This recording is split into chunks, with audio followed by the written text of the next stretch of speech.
Have you ever looked up at the sky and wondered what it would be like if the clouds weren't just clouds, but the foundations of entire kingdoms? Not just any kingdoms, but the very seats of the gods themselves, floating citadels from which divine rulers shaped the destiny of the world below. For thousands of years, across almost every culture humanity has ever known, people have gazed upward and imagined realms of unimaginable power and beauty suspended just beyond our reach. These skybound thrones weren't merely palaces in the air, they were symbols of cosmic order, where deities wielded control over everything from the changing seasons to the fate of nations, all while looking down from their celestial perches. In this video, we're going to explore some of the most fascinating and profound myths ever told, stories of gods who governed not from mountaintops or deep forests, but from majestic floating citadels high above the clouds. From the glittering palaces of Hindu mythology where Indra commands thunderstorms and destinies, to the cloud-capped stronghold of the Greek Olympians where Zeus hurls his thunderbolts in divine judgment, these narratives reveal something fundamental about us as human beings. They show our timeless fascination with the heavens as a source of authority, our longing for order in a chaotic world, and our deep-seated belief that true power comes from above, both literally and metaphorically. What's truly remarkable is how these stories, though born in different times and places, share so many common threads. They speak to universal human yearnings for justice, for meaning, for connection with something greater than ourselves. And they continue to resonate today, not just as relics of ancient belief systems, but as powerful metaphors that still shape how we think about leadership, responsibility, and our place in the cosmos.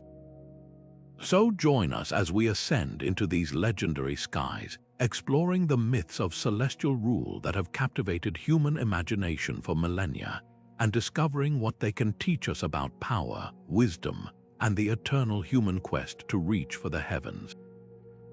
But why the sky? Why across so many different continents and cultures, separated by vast oceans and thousands of years, did humanity consistently look upward to find the ultimate seat of power? It's a question that takes us right to the very heart of the human experience. For our earliest ancestors, the sky was the one constant, the great and unchangeable dome above that was both breathtakingly beautiful and utterly untouchable. They could hunt on the land, sail on the seas, but the heavens remained forever beyond their grasp. This inherent inaccessibility made it the perfect canvas upon which to project the ultimate authority.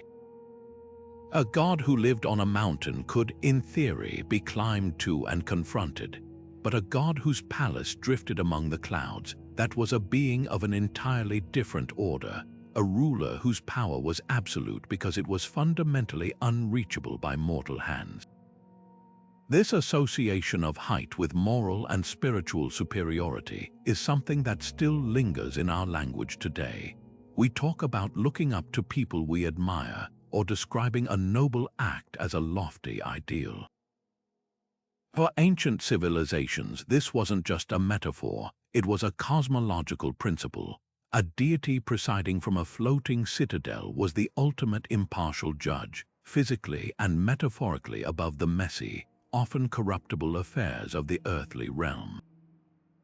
They weren't swayed by local bribes or tribal loyalties. From their celestial vantage point, they could see the entire tapestry of human existence, dispensing justice with a clear and unbiased gaze. This divine elevation offered a powerful sense of comfort.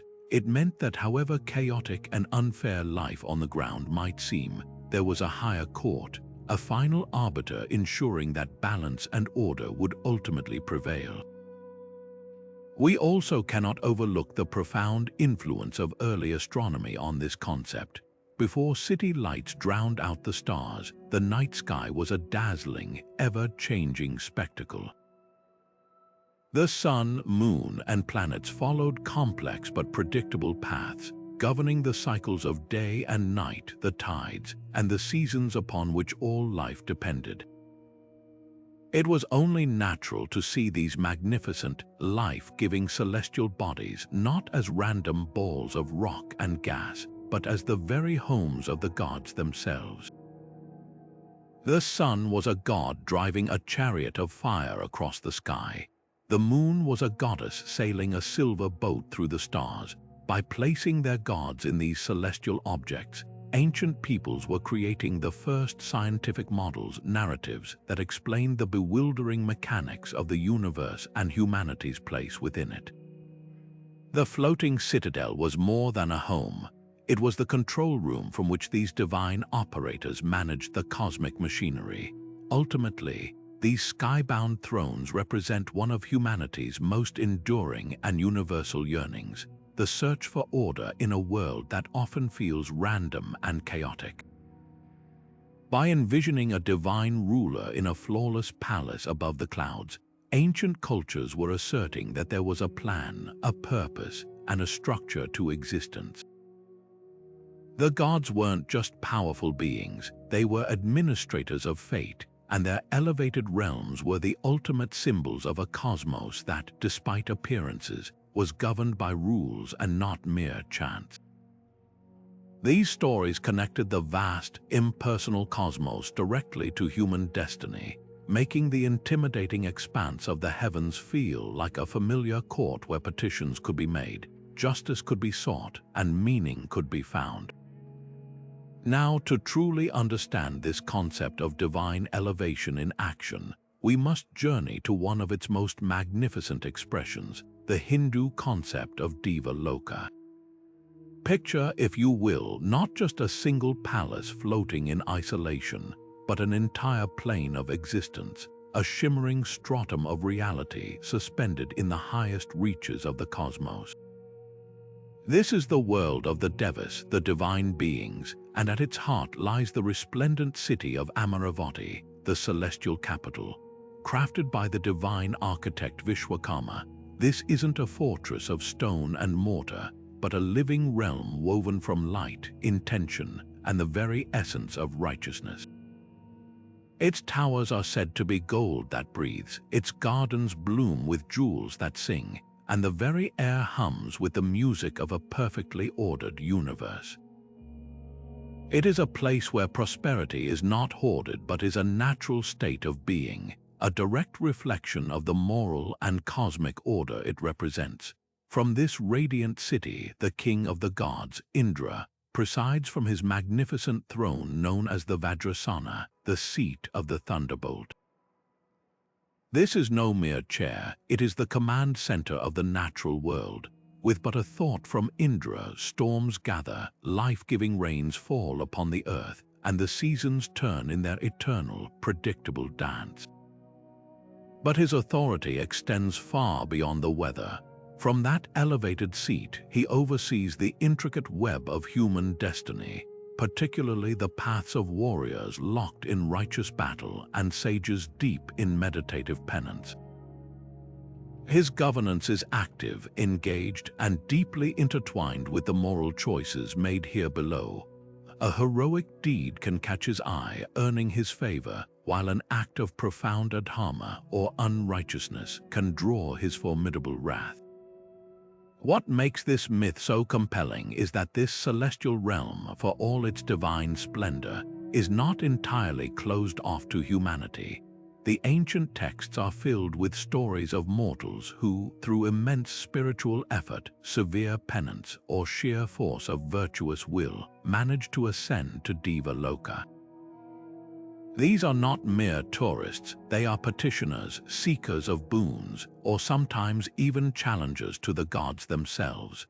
A great sage might appear before Indra's throne to demand a weapon capable of defeating a terrible demon, or a noble king might be invited to witness the city's glory as a reward for his just rule. Yet these stories almost always carry a note of caution. The mortal who stays too long in heaven risks becoming intoxicated by its pleasures, forgetting their duty on earth.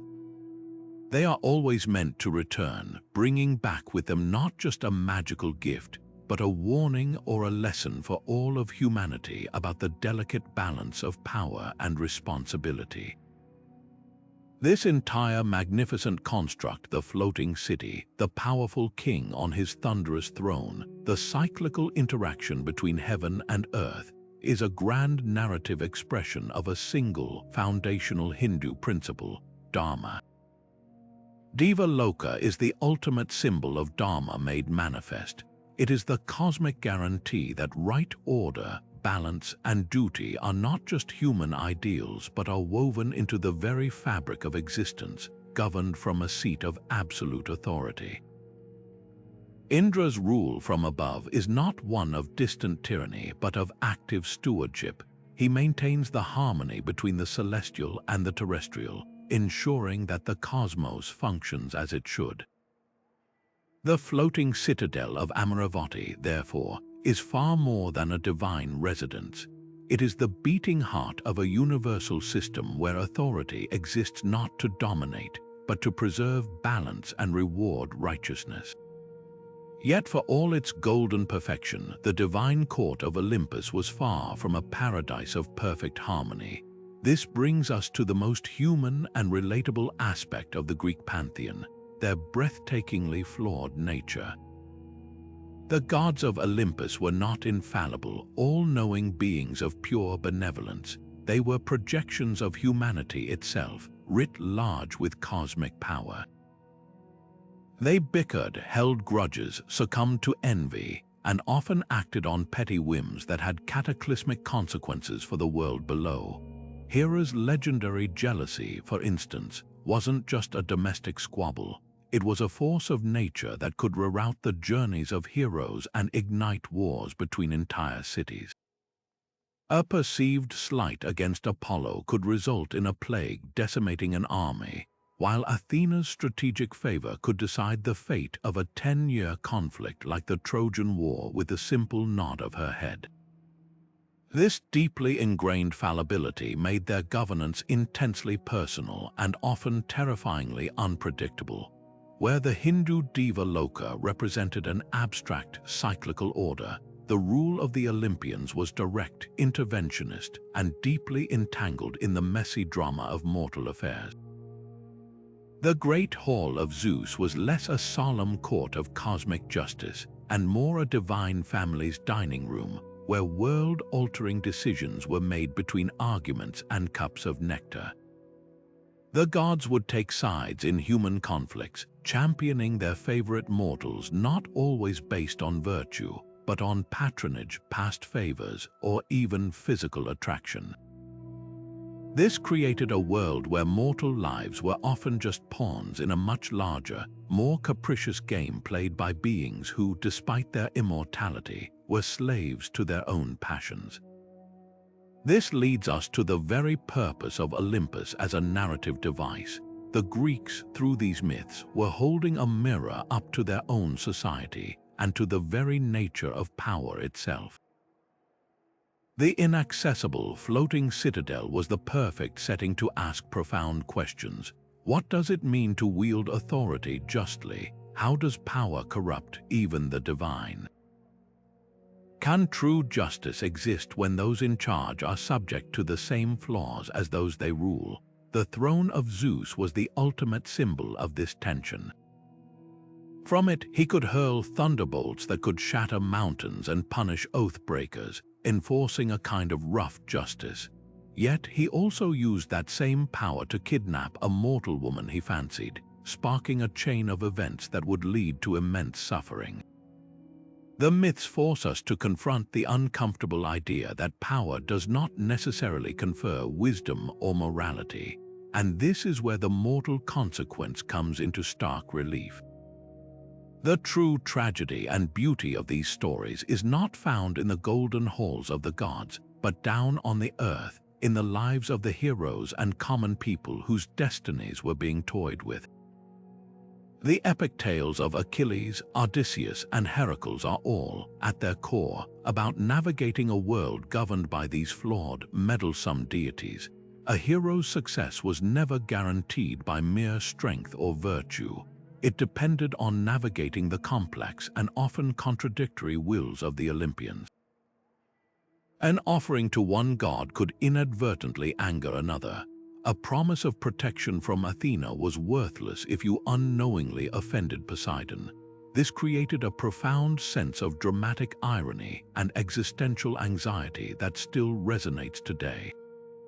It reflects our own deep-seated fear that the systems of power above us, whether corporate, political, or otherwise, are not the rational, benevolent machines we hope for, but are instead subject to the very human flaws of pride, greed, and short-sightedness.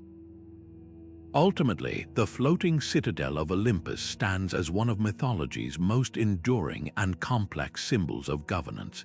It is not a model of perfect order to aspire to, but a cautionary tale about the nature of authority itself. It teaches that power, even divine power, is never absolute in its virtue. It is a force that can be used for justice or for whim, for creation or for destruction, and that those who live under its shadow must be resourceful, resilient, and eternally aware of the fragile line between divine favor and divine wrath. The cloudy peak of Olympus, forever out of mortal reach, remains the ultimate seat of power that is both awe-inspiring and deeply, unsettlingly human. But if the Greek Olympus presented a model of governance fraught with divine flaws and unpredictable meddling, the Norse conception of Asgard offers a strikingly different, and in many ways starker, vision of celestial rule. This is not a sun-drenched paradise of ambrosia and light music. It is a fortress, a stronghold perpetually under threat, where the gods are not careless rulers but vigilant guardians preparing for a war they know is coming. Envision a realm not merely floating but anchored in the world tree Yggdrasil, encircled by an immense, unbreachable wall, a defense built not out of paranoia, but out of necessity against the ceaseless encroachment of chaos from Jotunheim, the land of the giants. The only connection to our world, Midgard, is the ethereal, shimmering rainbow bridge, Bifrost, a breathtakingly beautiful but fiercely guarded pathway that is both a symbol of connection and a strategic choke point. This is a seat of power that understands its own vulnerability, a divine citadel that knows its golden halls are not eternal. Within these formidable defenses, the architecture of Asgard itself reveals the core values of its rulers. The most famous hall is, of course, Valhalla, the immense feasting hall where the Einherjar, the chosen slain warriors, prepare for the final battle of Ragnarök.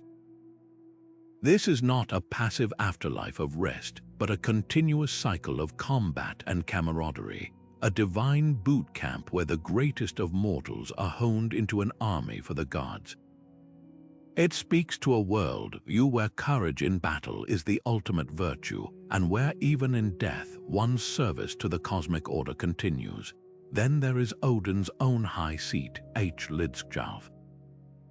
This is not a throne of simple opulence. It is a vantage point, a command center from which the All-Father can see across all the 9 realms. From this silent perch, he observes the unfolding dramas of gods, giants, and humans alike, his one eye missing not from a battle wound, but from a conscious, agonizing trade for a drink from the well of wisdom.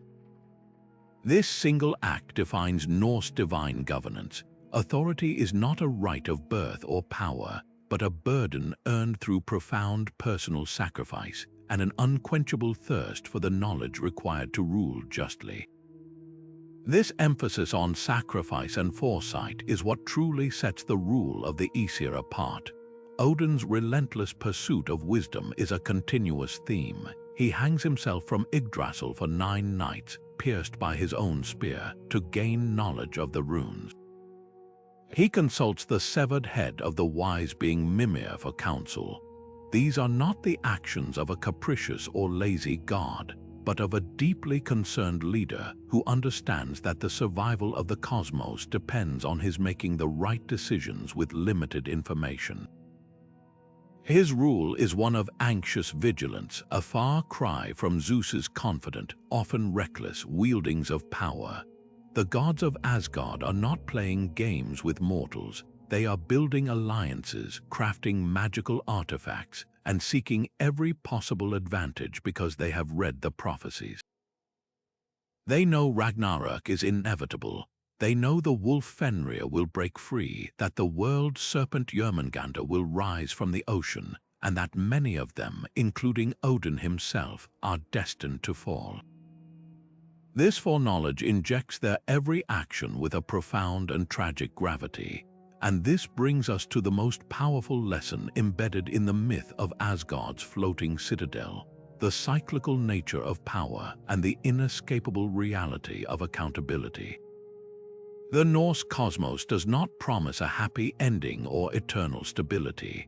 Ragnarok is not a preventable apocalypse. It is a destined reckoning, a great cleansing fire that will consume both gods and giants, a necessary end from which a new, greener world will eventually emerge. The destruction of Asgard is the ultimate symbol that no authority, no matter how divine, is permanent or immune to consequence. The gods' struggle against chaos is noble, but it is also part of a larger cycle of creation, destruction, and rebirth. This myth teaches a rugged, resilient form of hope, not the hope that the walls will never fall, but the hope that what comes after can be better, and that courage and honor shown in the face of certain doom are what truly define a legacy. The floating fortress of the Aesir, therefore, stands not as a symbol of invincible power, but as a monument to the solemn responsibility of leadership and the brave, dignified acceptance of fate.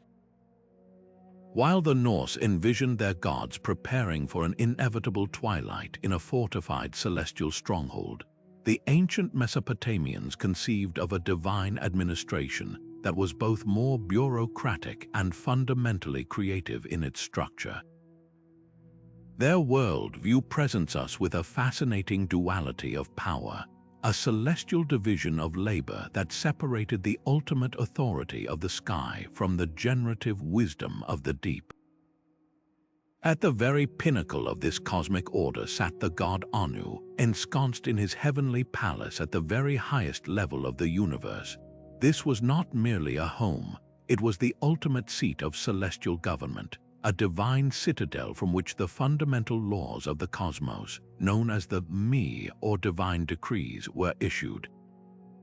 Anu himself was often portrayed as a somewhat distant, almost constitutional monarch, the source of all authority but not always involved in the day-to-day affairs of gods or humans. His role was to embody kingship itself, to be the unwavering, unchanging point of reference for all order in the universe. From this elevated throne, he sanctioned the rule of earthly kings, legitimizing their power as a direct extension of his own celestial mandate. We see this play out in epics like the Epic of Gilgamesh, where the gods convene in Anu's court to make fateful decisions, such as sentencing Enkidu to death, demonstrating that the most profound judgments affecting humanity originated from this highest of heavenly councils. Yet, for all its supreme authority, Anu's sky-bound rule was only one half of the Mesopotamian conception of governance. The other, equally vital seat of power resided not in the heights, but in the depths, in a place known as the Abzu. This was the domain of the clever and benevolent god Enki, often described as a vast subterranean ocean of fresh water, the source of all life giving rivers and springs. But crucially, the Abzu was not seen as a dark, oppressive dungeon. In many texts and artistic representations, it was conceived as a buoyant, mystical realm, a floating palace of wisdom that existed beneath the earth yet possessed its own ethereal quality. Imagine a cavernous, watery vault glittering with the light of knowledge, its walls lined with tablets of destiny, and its halls filled with the models of every creature and artistic concept yet to be brought into the world. Enki was the master craftsman of the gods, the divine engineer who took the decrees issued from Anu's heaven and actually implemented them, fashioning the practical realities of civilization. He was the patron of arts, magic, writing, and culture, the god who gifted humanity with the skills of agriculture, building, and law. His governance was not about enforcing order from on high, but about nurturing innovation and wisdom from below. This creates a remarkable and sophisticated model of dualistic governance. Anu, from his celestial citadel, represents the top-down structural authority, the what and the why of cosmic law. He is the source of the blueprint. Enki, from his floating, watery Abzu, represents the bottom-up practical intelligence, the how and the who of creation and civilization. He is the engineer who interprets and builds from the blueprint. One god provides the unchanging framework of order, while the other provides the dynamic, creative force that fills that framework with life, culture, and complexity. This wasn't a system of conflict but of essential collaboration. Civilization itself, in the Mesopotamian view, could not exist without both components, the authoritative decree from the sky and the ingenious execution from the watery deep. This mythic structure reflects the very environment of Mesopotamia itself, a land utterly dependent on both the heavens for rain and the unpredictable, life-giving rivers Tigris and Euphrates that emerged from the earth. Their gods, therefore, ruled from the two most powerful and mysterious places they could conceive of, the unreachable sky and the life-sustaining deep, together forming a complete and balanced system of cosmic rule that explained both the origins of authority and the flourishing of human culture. This vision of divine governance finds one of its most intricate and fascinating expressions not in the thunderous halls of warrior gods, but in the serene, impeccably organized celestial court of the Jade Emperor. If the Norse Asgard was a military fortress and the Mesopotamian heavens a creative workshop, then the Chinese Tian was the ultimate celestial imperial capital, a floating citadel that functioned with the meticulous precision of a vast, eternal bureaucracy. Picture a realm where the air itself seems to hum with orderly purpose, where palaces of jade and pearl are connected by bridges of shimmering starlight, and where every single aspect of the cosmos, from the grand sweep of the seasons to the lifespan of a single mayfly, is managed by a dedicated department headed by a specific immortal official. This isn't a chaotic pantheon of squabbling deities. It's a well-oiled cosmic machine, a divine civil service that mirrors the immense and complex administrative apparatus of imperial China itself, reflecting a deep cultural belief that order, above all else, is the foundation of a harmonious universe. At the very heart of this heavenly government sits the Jade Emperor, Yu Huang. He is not a god who creates the world through violent struggle or passionate outbursts. He is the ultimate administrator, the serene and impartial emperor of the heavens whose authority is absolute because it is just orderly and rooted in timeless principle. His throne is the central pivot around which all of existence turns. From it, he doesn't hurl thunderbolts, he issues edicts, reviews celestial reports, and assigns portfolios to his vast cabinet of ministers and immortals. This divine civil service is populated by a host of fascinating figures, each a specialist in their domain. There is the Queen Mother of the West, Zai Wangmu, who presides over a paradise of immortality and grants longevity from her peach orchard. There are the 8 immortals, each a master of a different power or art, who intervene in human affairs to reward the virtuous and punish the wicked. There are deities for thunder, for fire, for literature, and for wealth, a god for every conceivable function of the natural and human world, all filing their paperwork and ensuring the cosmic balance is maintained. What makes this system so compelling is its profound accessibility to humanity, though not through feats of strength or battle prowess. The primary currency for entry into this celestial court is moral purity and virtuous conduct. Countless Chinese myths and folktales revolve around this very premise. An exceptionally filial son, a scholar of unwavering integrity, or a farmer of immense kindness who, at the end of their earthly life, is not simply judged and sent to an afterlife, but is actually invited to the Jade Emperor's court. They might be offered a cup of immortal peach wine, given a minor administrative post as a star god, or have their name entered into the celestial ledgers, ensuring blessings for their descendants. This system powerfully reinforces a core tenet of Confucian philosophy, that ethical behavior is not just a social ideal but a cosmic one, and that the structure of the entire universe is designed to recognize and reward it. The message is clear: the path to heaven is paved with good deeds, and divine favor is earned through a life of righteousness, duty, and respect for the natural and social order. This creates a vision of authority that is both awe-inspiring and intimately connected to the human experience. The Jade Emperor's floating citadel is not a distant, alien realm. It is the ultimate extension of the ideal Chinese state, a heavenly mirror of the earthly imperial court.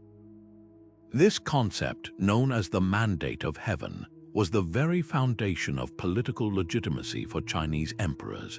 They were believed to rule only because they had the permission of this celestial bureaucracy, and their actions on earth were thought to be directly observed and evaluated by it. A natural disaster or a peasant uprising could be interpreted as a sign that the emperor had lost this heavenly mandate, that the celestial bureaucracy had registered its disapproval. Therefore, the myth of the Jade Emperor's court provided more than just spiritual comfort. It provided a complete cosmological framework for society, governance, and personal ethics. It taught that true harmony between heaven and earth, between ruler and subject, between the individual and the community, could only be achieved through meticulous order, righteous conduct, and a respectful acknowledgement of one's place within an interconnected, hierarchical, and beautifully balanced universe. While the Chinese envisioned a celestial bureaucracy rewarding moral purity, the Aztec people understood their relationship with the divine through a far more demanding and visceral lens. Their cosmos was a magnificent, terrifying, and exquisitely balanced machine, and its divine operators resided in a breathtakingly complex structure of layered heavens known as the Ilhuatl. Imagine not one floating citadel, but 13 distinct celestial realms, each one a tier in a cosmic pyramid stretching from the earth to the infinite void, with a specific god or set of deities presiding over each level from their own specialized domain. This was not a place of serene administration, but a dynamic, living system where the very forces of nature were personally governed by powerful, often temperamental divine beings. Each layer of heaven was a floating command center for a different aspect of existence, one for the gentle morning stars, another for the violent tempests, yet another for the fierce noonday sun. At the very apex of this celestial hierarchy, in the 13th and highest heaven called Omyokan, resided the most profound and mysterious force in the Aztec universe, Omteotl. This was not a god in a simple, human-like form, but a primordial duality, the ultimate creative pair embodied as a single entity, Omtekutli and Omsehuatl, the Lord and Lady of Duality. From their silent, remote throne at the origin of all things, they did not meddle in the daily affairs of gods or humans. Their role was entirely foundational. They were the source of all life and destiny, the cosmic architects who set the universe in motion and infused it with the potential for both creation and destruction. Think of them as the master programmers of reality, writing the fundamental code of existence from their celestial citadel, then allowing the specialized gods in the lower heavens to execute the programs and maintain the system. This distance was crucial. It established a cosmic order where the ultimate power was a law of nature itself, not a personality to be bribed or swayed. The real day-to-day governance of the world, however, fell to the powerful, specialized gods residing in the other layers of Ilhuatl. These deities were the hands-on managers of the cosmos, and their floating realms were directly tied to the phenomena they controlled.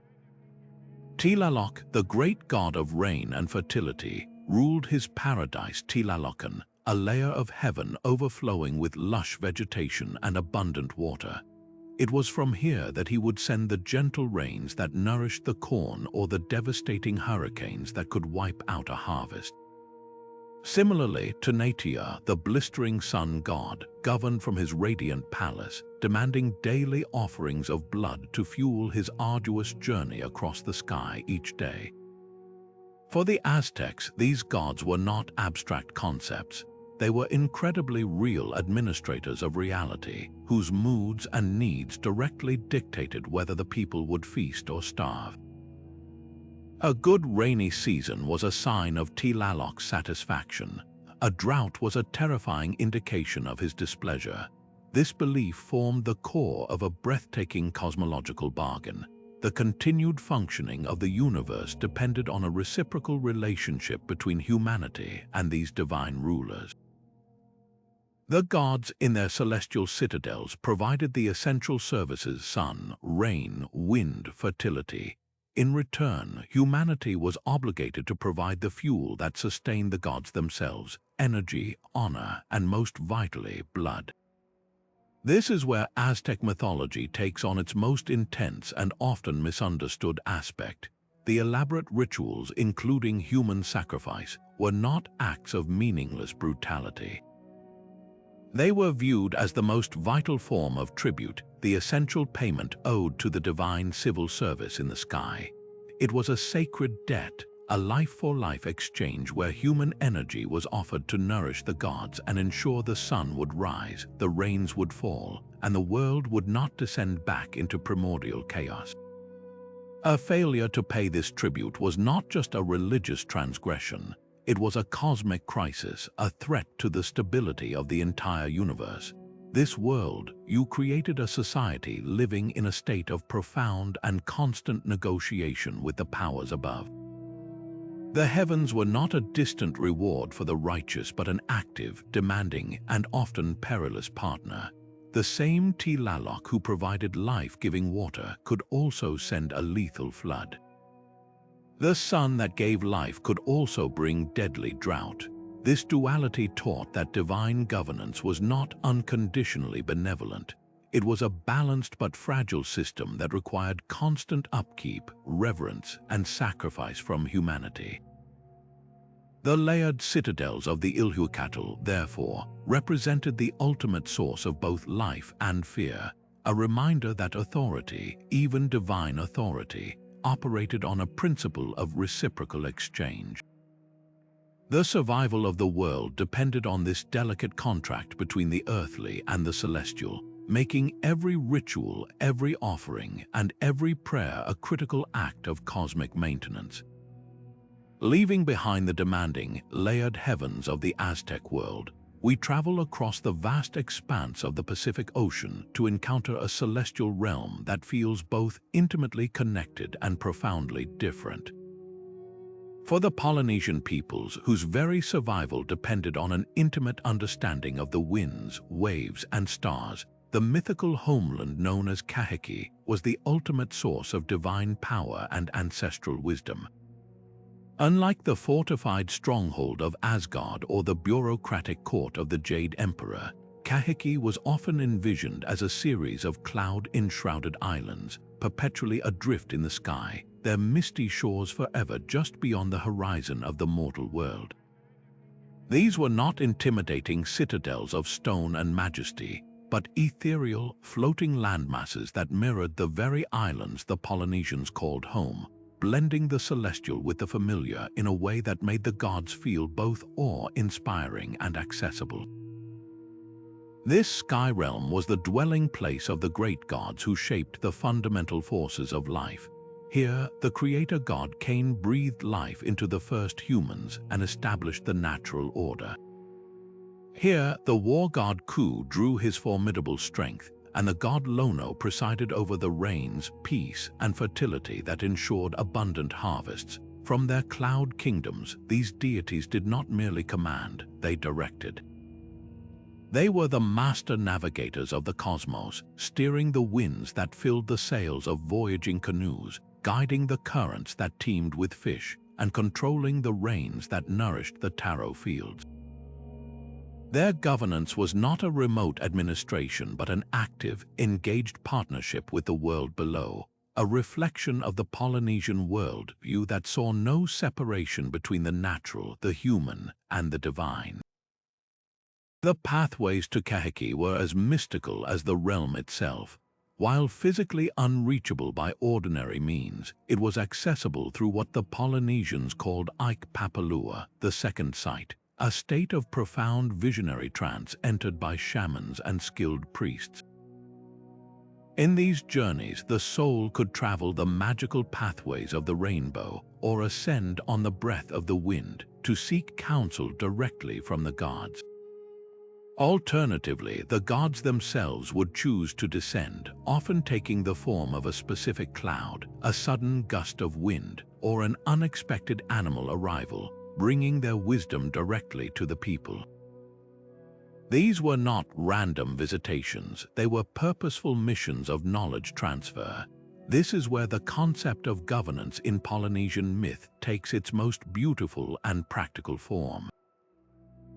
The myths are rich with stories of gods descending from Kahiki to impart essential knowledge to chosen heroes and wise leaders.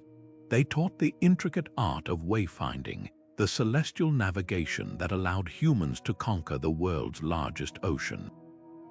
They revealed the secrets of healing herbs and rituals to cure sickness. Most importantly, they provided the foundational principles of just governance lessons on how to lead a community with both strength and compassion, how to resolve conflicts, and how to manage resources sustainably. A chief who ruled wisely was not simply powerful. He was seen as embodying the divine balance of power and benevolence he had learned from the example of the gods above. His authority was legitimate because it was a reflection of the celestial order. This created a societal model where leadership was deeply intertwined with environmental and communal harmony. The chief was the earthly steward of the mana, the spiritual power that flowed from Kahiki, and his primary duty was to ensure its proper circulation for the benefit of all. To be a good leader was to emulate the gods' careful balance, to be as strong as Ku in defense of the people, but as generous as Lono in providing for them. It meant understanding the natural world with the same mastery as the gods who directed it, fostering a relationship of respect and reciprocity with the land and sea. The floating cloud kingdoms of Kahiki, therefore, were not an escape from the world but the ultimate source of the wisdom required to live within it properly. They represented a vision of authority that was earned through wisdom, exercised with benevolence, and forever accountable to the health of the community and the environment it depended upon. These Celtic floating islands represent perhaps the most enigmatic and alluring vision of divine governance we've yet encountered. Not a fortress, not a bureaucracy, but a realm woven from pure enchantment itself. Think of High Brassel or Mag Mell not as solid landmasses in the conventional sense, but as ever-shifting dreamscapes that drift just beyond the edge of mortal perception, cloaked in perpetual mist and shimmering with a magic so potent it warps the very fabric of time. A single day spent in one of these paradisiacal citadels might equate to 100 years passing in the human world, a concept that speaks to the Celtic view of the divine as existing in a separate, more fluid dimension of reality. This wasn't a heaven one prayed to from a distance. It was an adjacent, parallel world, tantalizingly close yet protected by a veil that could be pierced only under the right conditions through the ancient burial mounds known as Shia, at the liminal hours of dawn or dusk, or during the great festivals like Samhain when the boundaries between all worlds grew thin and permeable. From these mystical seats of sovereignty, the Tuatha De Danann, the people of the goddess Danu, exercised a form of rule that was deeply interwoven with the natural world and human creativity. This was not governance by decree or thunderbolt, but through subtle influence and symbiotic relationship. The god Lug, a master of all arts and skills, didn't just possess craftsmanship, he was the very embodiment of it. His presence in the otherworld meant that human inspiration, the sudden flash of genius in a blacksmith's forge or the perfect line of a poet's verse, was often seen as a spark leaking through the veil from his divine realm. Similarly, the goddess Brigid presided over the sacred flame of healing, poetry, and the forge. Her power flowed from the otherworld into our own, nurturing the skills of healers, inspiring bards, and protecting the hearths of families. Their authority was not about commanding obedience but about fostering potential, blessing the endeavors of those who honored their domains with talent and respect. They governed the fortunes of humanity by gently steering the currents of inspiration, health, and natural abundance from their misty island citadels. The myths surrounding these realms are unique because they so frequently feature not the gods descending to meddle in human affairs, but rather brave mortals undertaking the perilous journey into the unknown to seek them out. Heroes like the legendary Ku Chulainn or the noble Oisin didn't travel to the otherworld to conquer it, but to learn from it, to prove their worth, or to retrieve something of immense value, a magical artifact, a lost loved one, or profound wisdom. These journeys were never straightforward and always came with a cost. Oisin's trip to Tir Na En Og, the land of youth, is a perfect cautionary tale. He enjoys centuries of joy and love there, but upon his return to Ireland, he makes the fatal mistake of stepping off his magical horse onto the soil of his own time, instantly aging the hundreds of years that had passed in his absence. These stories highlight a crucial theme of reciprocity and the immense risk inherent in dealing with the divine. The gifts of the Shia were powerful, but they demanded respect and an understanding of the inherent rules and dangers of their enchanted world. It was a relationship of balance, not subservience. This brings us to the core of what the Celtic Otherworld truly embodies, a vision of authority rooted in mystery, harmony, and the unseen. True power in this worldview does not come from towering over the world from an unreachable golden throne, but from moving in sync with the hidden rhythms of nature and the secret magic that underpins reality. The Shia themselves are often depicted as guardians of the land, their well-being directly tied to the health of the forests, rivers, and fields. A king who ruled unjustly or a people who despoiled the natural world could find their connection to this source of power severed, resulting in poor harvests, sickness, and misfortune. The floating citadels of the Tuatha De Danann were therefore the ultimate symbols of this symbiotic governance. They were not separate from the world but deeply connected to it, representing the idea that the most potent form of leadership is one that recognizes and respects the invisible forces of enchantment, nature, and tradition. To rule well was not to dominate the land, but to listen to it, to maintain the covenants with the unseen powers that ensured balance and prosperity for all. Now, after exploring the ethereal and often accessible realms of Polynesian Kahiki and the mist-veiled islands of the Celtic Otherworld, we arrive at a concept of the celestial so profoundly influential that it has shaped the course of entire civilizations and continues to define the spiritual lives of billions. The Abrahamic vision of heaven presents perhaps the most absolute and awe-inspiring model of divine governance. a realm of pure, unchanging perfection where authority is not just exercised but is the very definition of existence itself. This is not a citadel floating among the clouds in a way a mortal might someday stumble upon. It is a dimension of ultimate reality, a skybound throne room that exists beyond time and space, yet is described in terms that evoke the most magnificent palace imaginable to the human mind. Here, God, or Allah, reigns not as a first among equals or a specialized administrator, but as the singular, omnipotent source of all law, love, and being, the absolute monarch of a cosmos that exists solely by his will. Surrounding this divine presence is a celestial court of breathtaking complexity and order, a hierarchy of angelic beings who form the very infrastructure of cosmic governance. These are not the playful tricksters or passionate meddlers of other pantheons. They are ministers of pure purpose, each rank with a specific function in the divine bureaucracy. The seraphim, beings of pure flame, ceaselessly sing praises that sustain the fabric of creation. The archangels, like Michael and Gabriel, act as supreme messengers and generals, carrying out weighty decrees and leading heavenly hosts in cosmic conflicts against forces of chaos. Then there are the countless other orders, thrones, dominions, virtues, powers, each a cog in a perfectly tuned machine of divine will, executing judgments, managing the processes of nature, and recording the deeds of every soul.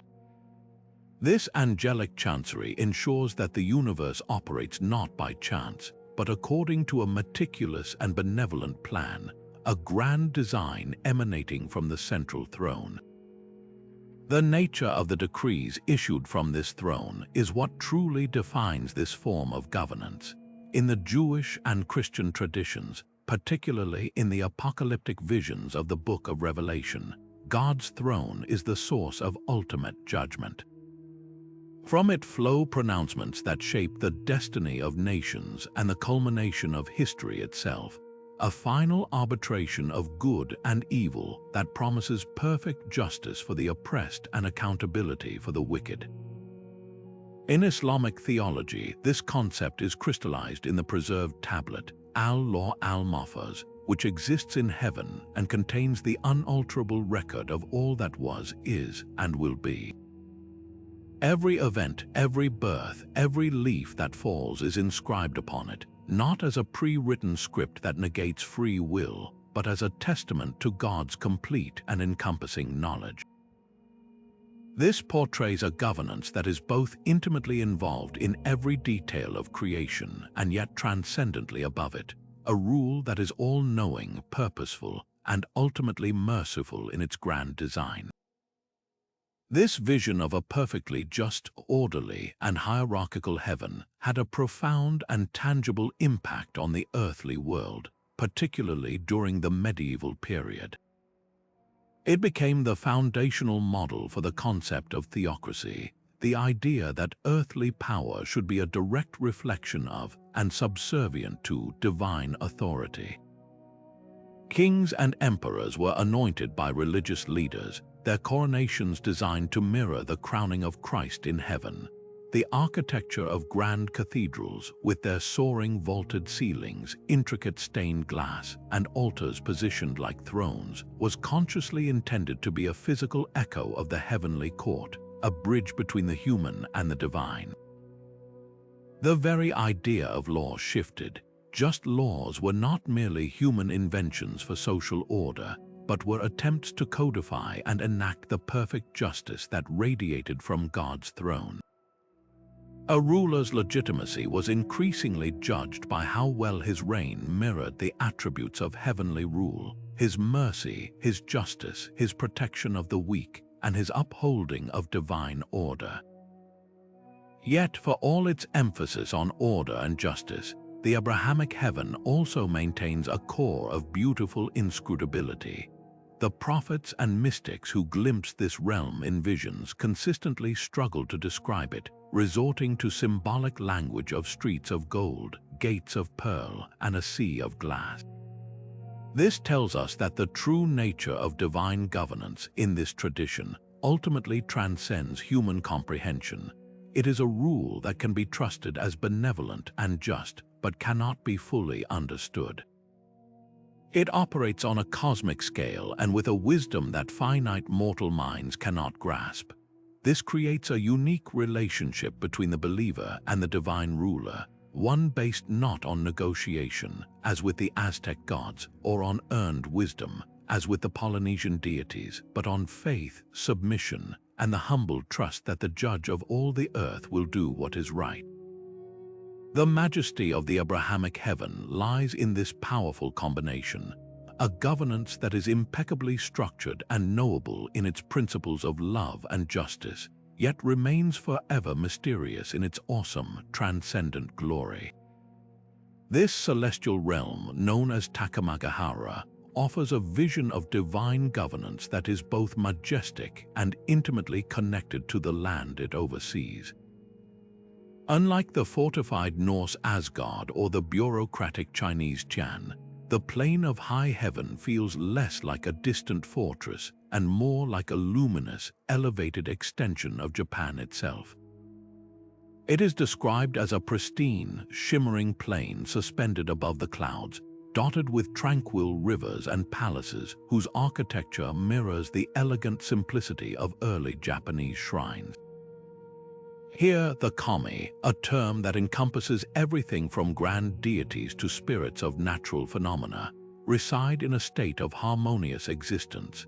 This is not a realm of dramatic throne rooms and violent debates, but of serene assemblies where decisions are reached through consensus and a deep understanding of the natural order.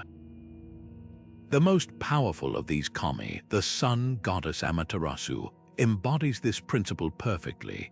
Her radiance is not a weapon to be wielded but a life-giving force that sustains the entire world, and her rule from Takamagahara is one of benevolent, illuminating guidance rather than forceful command.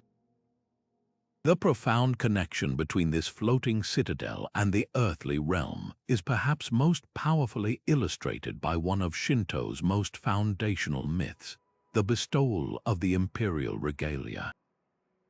According to the ancient texts, it was from the divine assembly grounds of Takamagahara that the kami made the momentous decision to send Amaterasu's grandson, Ninigi no Mikoto, down to the Japanese islands to establish a lineage of earthly rulers. He did not come empty-handed. He brought with him the three sacred treasures, the mirror Yota no Kagami, the jewel Yasakani no Magatama, and the sword Kusanagi no Tsurugi. These were not merely symbolic gifts, they were the very embodiment of divine virtue, wisdom, benevolence, and courage. This act did more than just found a dynasty. It created an unbreakable theological and political bond between the heavenly plane and the Japanese emperor. For centuries, this myth served as the ultimate source of legitimacy for the imperial institution, framing the emperor not as a mere political leader, but as a direct descendant of the kami, a living bridge between Takamagahara and the people of Japan. His authority was thus seen as a sacred trust, a reflection of the celestial order that required him to rule with the same purity and harmony that characterized the god's realm. This connection was not a one-way street, nor was it meant to be. The myths emphasize a continuous, dynamic interaction between the kami and humanity, facilitated by a mystical conduit known as Aim no Yukihashi, the floating bridge of heaven. This was not a solid, permanent structure like the Norse Bifrost, but an ethereal, ever-shifting pathway sometimes envisioned as a rainbow, a whirlwind, or a bank of clouds that allowed for travel between the realms.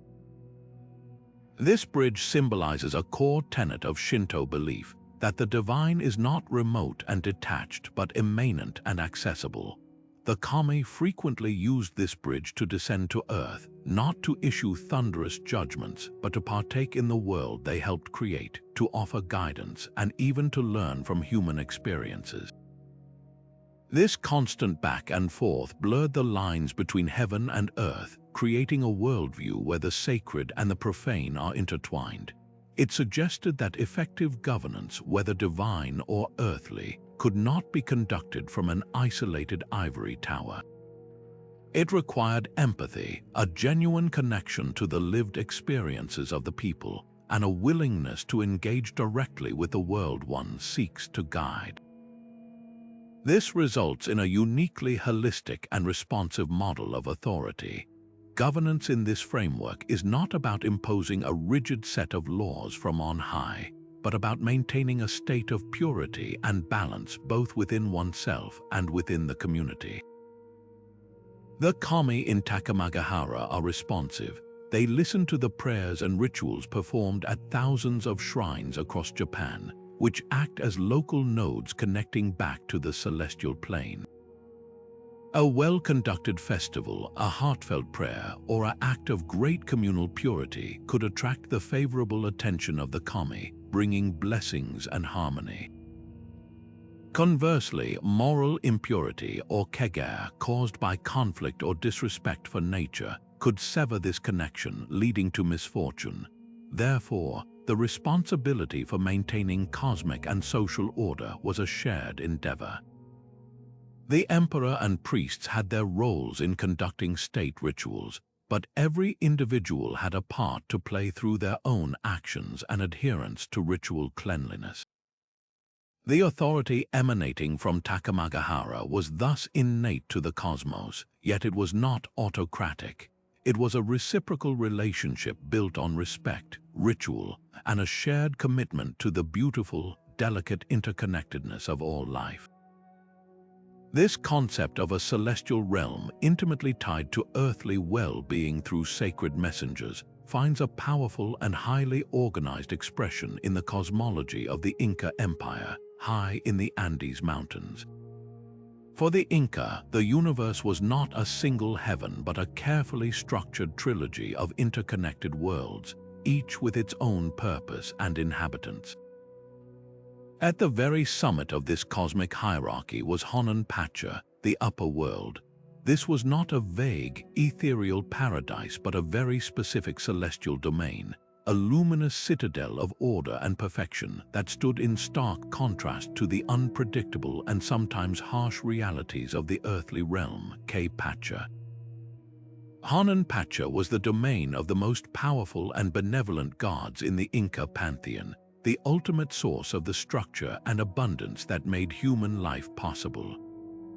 From this elevated stronghold of light and law, two deities in particular presided over the functioning of the cosmos. The first was Inti, the resplendent sun god.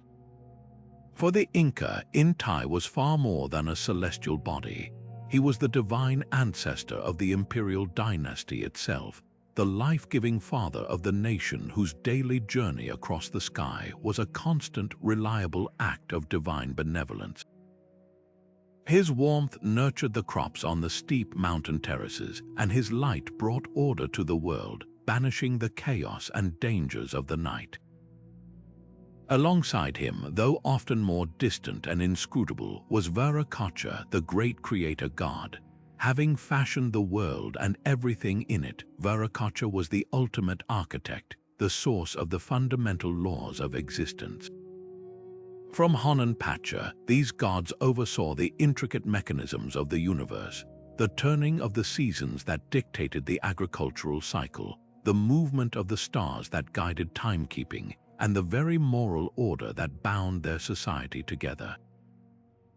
The connection between this perfect upper world and the world of humanity was maintained through a sophisticated system of divine communication. The gods did not typically descend personally. Instead, they employed magnificent messengers. A vibrant rainbow, or kiwichi, arching across the valley after a storm, was not just a weather phenomenon but a sacred bridge, a fleeting portal between heaven and earth. The Milky Way, that brilliant river of stars spanning the clear Andean night sky, was seen as a celestial pathway. Most importantly, the gods sent animal emissaries. The mighty condor, with its unparalleled ability to soar higher than any other bird, was revered as the primary messenger of Honunpacha. The sight of a condor gracefully riding the thermal currents was believed to be a direct sign, a divine communique carrying the will of the gods to the people below.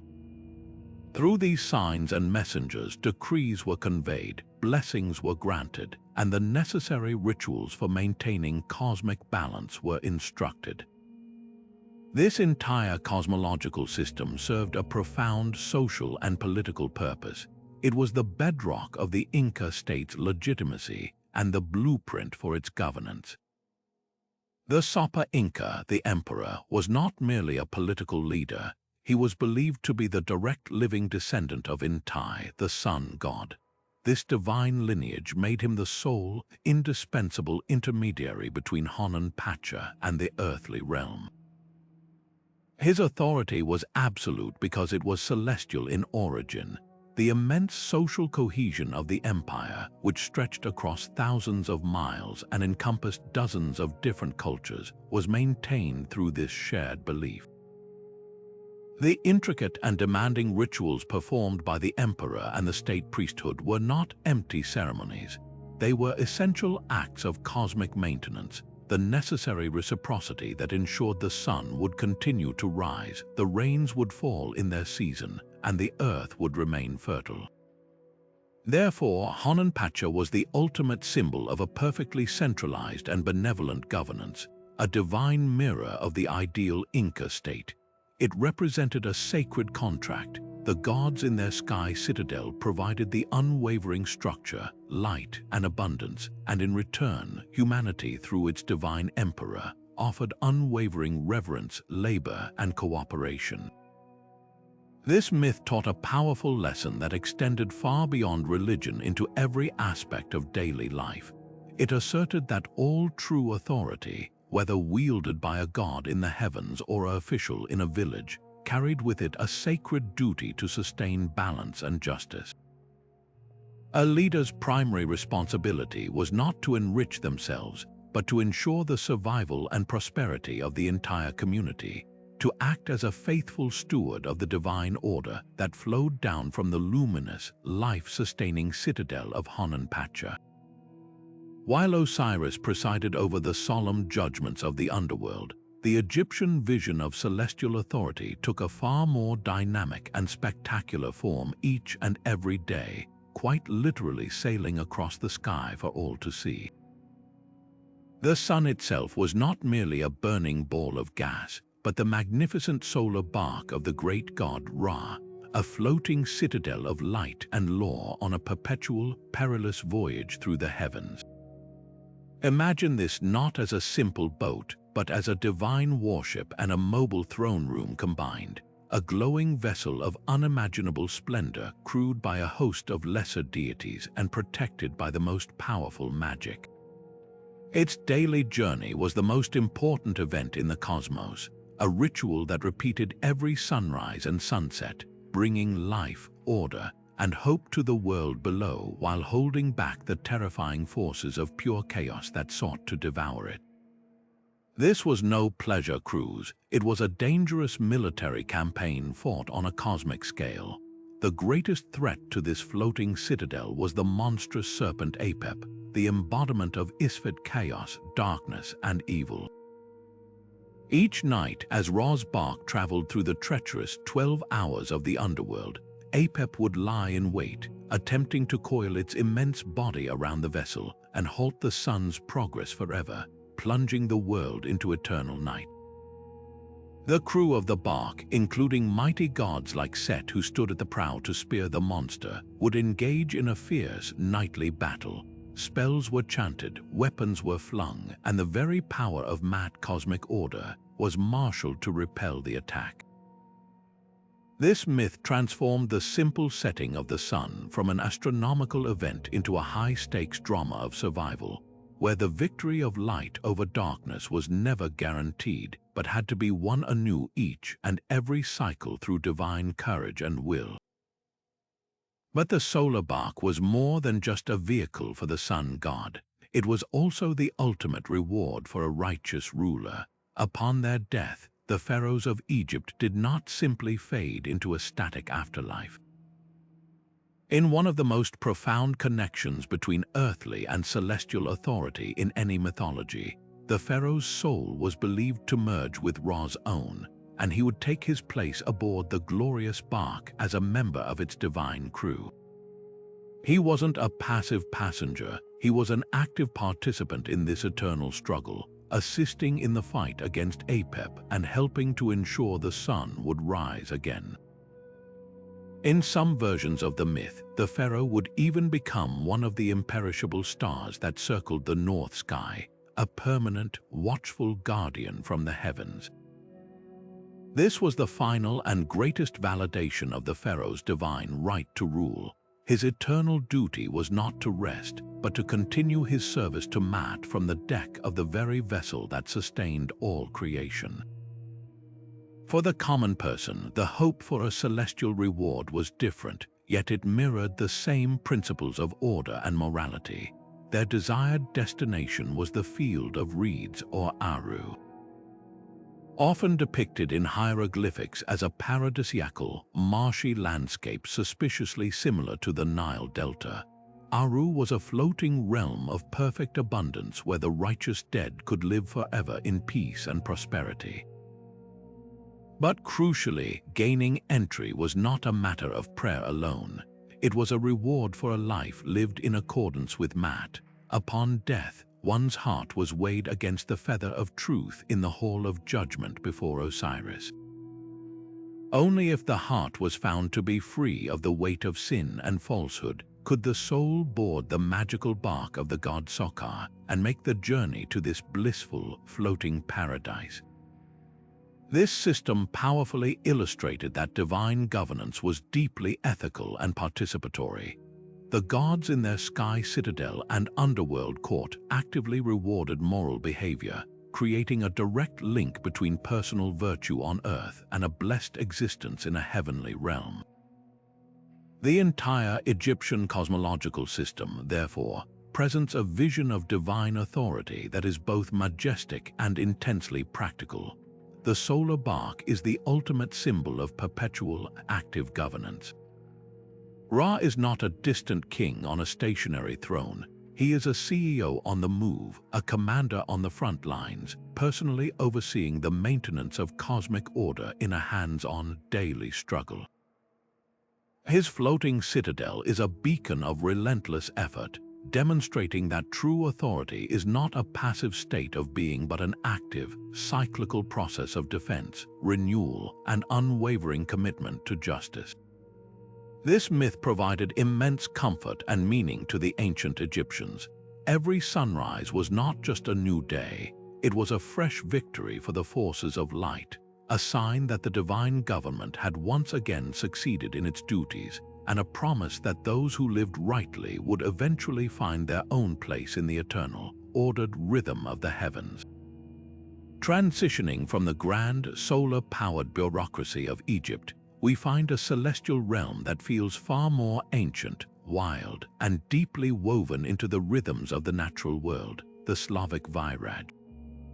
If Ra's bark was a majestic, organized procession of divine law, then Vairaj is the primal, beating heart of the world itself, a paradise not of gleaming palaces but of eternal spring, nestled somewhere beyond the veil of the clouds. This wasn't a citadel built by divine hands, but a place that simply was, a lush, vibrant land that existed at the very source of creation and decay, where the boundaries between life, death, and rebirth were beautifully blurred. Its very name evokes a sense of swirling, flowing energy, hinting at its role as the wellspring from which all migratory birds emerged each spring and to which they returned each autumn, making the skies themselves a living pathway to the divine. The guardians of this mystical gateway were as natural and untamed as the realm itself. Instead of armored sentinels or angelic hosts, the entrance to Vairaj was watched over by a vast, feathered legion. A great, mythical bird, sometimes envisioned as a colossal falcon or an eagle of impossible size, was believed to stand perpetual vigil. This feathered guardian was assisted by every swallow, stork, and nightingale that filled the Slavic skies. These birds were not mere animals but sacred messengers, their annual migrations seen as a mass pilgrimage to and from the heavenly realm. The path to Vairaj was equally organic and magical. It was said that one could access this paradise by climbing the World Tree, a colossal oak or ash whose roots anchored the underworld and whose highest branches pierced the floor of Vairaj itself. This tree was the central axis of all existence, a natural ladder connecting the mortal realm to the divine, emphasizing that the sacred was never truly separate from the world, but deeply rooted within it. From within this bird song-filled sanctuary, the most powerful of the Slavic gods held their court. Perun, the formidable god of thunder and lightning, wielded his axe not just as a weapon but as a divine tool to cleanse the land and enforce oaths. His presence ensured that justice, much like a summer storm, was powerful, swift, and left the air feeling fresh and renewed. Alongside him was Svarog, the celestial smith and sky father, who was often seen as a more distant, patriarchal figure forging the very stars and the sun itself. Their governance was not expressed through complex legal codes, but through the very language of the earth. A bountiful harvest was a clear sign of their blessing, a direct deposit of divine favor into the community's granary. Conversely, a devastating drought or a sudden, destructive storm could be interpreted as a punishment, a divine correction for a broken taboo or a failure in communal harmony. The gods spoke through the weather, the fertility of the soil, and the health of the forests, making every farmer and forester a reader of celestial decrees. This belief system demanded more than just passive worship. It required active and courageous engagement from humanity. The myths are rich with tales of bold heroes, brave warriors, and cunning wise women who undertook the perilous journey to Vairaj. Their missions were not for personal glory, but were almost always communal acts of sacrifice. A hero might climb the world tree to retrieve the soul of a beloved taken too soon, bargaining with the gods for a second chance. A seeker might venture there to acquire a piece of essential wisdom, the secret to a healing herb, the cause of a lingering plague, or the location of a lost water source to save their village from despair. These journeys were fraught with danger, requiring the traveler to navigate magical obstacles, appease the guardian birds, and prove their worth through tests of heart and spirit, not just strength. This narrative reinforces a powerful idea that divine governance is a collaborative effort. The gods provide the structure and the signs, but it is up to humans to be brave enough to interpret them, to be selfless enough to act on them, and to be wise enough to maintain the relationship through respect and ritual. This creates a profoundly communal and ecological vision of authority. Vairaj was not a remote command center for detached deities. It was the source of all life, and by extension, the source of all responsibility. Maintaining balance was a shared duty between the village and the gods. Elaborate rituals were performed at key points in the agricultural year to honor Perun and ensure his rains were nourishing, not destructive. Homes were built to welcome storks, believing their nests brought the blessings of Vairaj directly to one's roof. The forest was treated with respect, as every tree was a potential cousin to the great world tree. In this worldview, leadership meant embodying this principle of reciprocity. A good chieftain was one who could read the divine signs in the natural world, who led the community in the necessary rituals, and who understood that his authority was a sacred trust granted by both the people and the gods they collectively served. The bird-guarded heaven of Vairaj, therefore, stands as a beautiful testament to a governance model where power flows not from the top down, but from a sacred, symbiotic partnership between the human world and the vibrant, living cosmos that sustains it. From the mist-shrouded, bird-guarded paradise of Slavic Vairaj, We now journey to a celestial realm that pulses with the vibrant energy of community and cultural continuity, the Yoruba Oran. This is not a silent, distant heaven of judgment or a solitary throne room for an aloof deity, but a bustling, dynamic metropolis of the spirit, a vast and organized citadel where divine governance is a living, breathing collaboration between the sacred and the secular. Here, in this elevated plane of existence, the supreme god Olodumare presides as the ultimate source of all being, the immutable fountainhead of cosmic energy from which everything flows. Yet, unlike the more hands-on rulers of other pantheons, Olodumare often delegates the active administration of the universe to the Orisa, the powerful deities who are the ministers and specialists of this celestial government. Imagine a divine council where each member holds a specific portfolio. Ogun, the formidable spirit of iron, war, and technology, oversees the forge, invention, and the clearing of paths. Yamoja, the great mother whose essence is the ocean, governs the waters of life, motherhood, and deep emotion. And there are hundreds more, each a master of their domain, from the thunderous tempests of Sango to the healing herbs of Oceanian.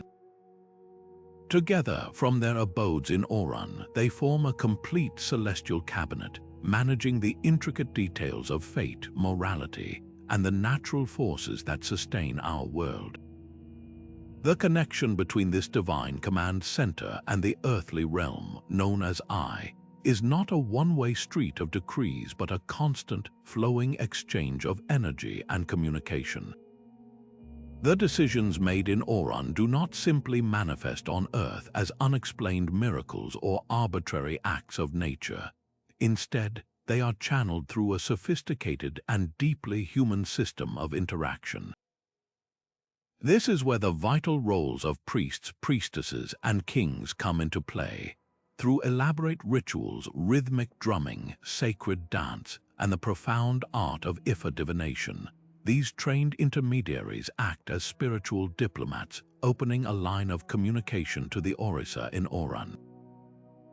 A divination priest, or babalawo, might cast the sacred palm nuts or cowrie shells to read the patterns they form, each pattern corresponding to a specific odu, a chapter of sacred verse that contains the wisdom, warnings, and prescriptions sent from the celestial realm. This process transforms abstract divine will into practical, actionable guidance for an individual, a family, or an entire community. It's a system that makes the celestial intimately personal, offering advice on everything from health and business ventures to resolving ethical dilemmas and maintaining social harmony. This intricate system underscores the most beautiful and empowering aspect of Yoruba cosmology, the idea that governance is a sacred partnership. The Orisa are not micromanaging dictators demanding blind obedience. They are guides, mentors, and allies. They provide the blueprint for a good life and the spiritual power, or as, to achieve it, but the responsibility for building that life rests squarely on human shoulders. The cornerstone of this human responsibility is the concept of Iwa, which translates to character, essential nature, or ethical conduct. To have good Iwa is to live in alignment with one's destiny, to exhibit patience, respect, integrity, and a deep commitment to the community. The myths are filled with stories of the Orisa themselves descending from Oran to walk among humanity, not to punish but to teach, to aid, and to demonstrate these very principles through their own, often flawed and very relatable adventures. They struggle, they love, they make mistakes, and they learn, providing not just divine models but human ones, showing that the path to wisdom is paved with experience and ethical growth. This dynamic, interactive form of authority fostered something remarkable within Yoruba culture and its diasporic descendants like Santeria and Candomblé, an incredible resilience and a powerful, unshakable cultural identity. Even through the unimaginable trauma of the transatlantic slave trade, this connection to Oran could not be severed. the Orisa crossed the ocean in the hearts and memories of the enslaved, their names and attributes hidden behind Catholic saints to preserve the faith. This was possible precisely because the religion was not about worshipping a distant, untouchable God in a far-off heaven. It was about a personal, daily relationship with divine forces that were as present in a rushing river, a blacksmith's anvil, or a communal gathering as they were in their celestial home. The floating citadel of Orun was, and is therefore, not a remote destination for the afterlife but an active participant in the here and now. It symbolizes a worldview where authority is not a force to be feared but a relationship to be nurtured, a partnership where human effort and divine grace work in concert to create a world of balance, meaning, and enduring strength. Now we arrive at a myth that feels less like a fortress of power and more like a serene, primordial dream, the Sumerian vision of Dilmun. Imagine a place that exists before the concept of imperfection was even invented, a realm of such pristine purity that it feels both like a celestial garden and a floating island of perfect silence. This is Dilmun, the sacred abode of gods like the wise Inca and the mother goddess Ninhursag, a land where the very words sickness and death hold no meaning, where the air is forever fresh and the waters are eternally clear and sweet. It is not a citadel of gleaming gold or imposing walls, but a paradise of effortless abundance, a divine retreat where the gods themselves could experience a state of perfect, untroubled being, a model of existence as it was always meant to be. From this tranquil seat of primordial perfection, the gods did not merely rest, they issued the foundational commands that would structure the chaotic world of humans. Dilmun was the ultimate divine operations center for establishing civilization itself. It was from here that the decree was made to grant the first kingship to Ziusudra, the Sumerian counterpart to Noah, legitimizing human rule as a direct extension of divine will. It was from this peaceful garden that Enki, the god of wisdom and fresh water, was believed to have organized the flow of the Tigris and Euphrates rivers, the very lifeblood of Mesopotamia, turning a wild landscape into a cradle of agriculture and city-states. This portrays a fascinating duality. The most serene and peaceful place in the cosmos was simultaneously the source of the most active and organizing principles for humanity. Governance, in this view, is not born from conflict or struggle, but emanates naturally from a state of perfect order and benevolence, a gentle yet powerful force that shapes the world for the better. This powerful imagery of Dilmun did not fade with the clay tablets it was written on. It planted a seed in the human imagination that would grow for millennia.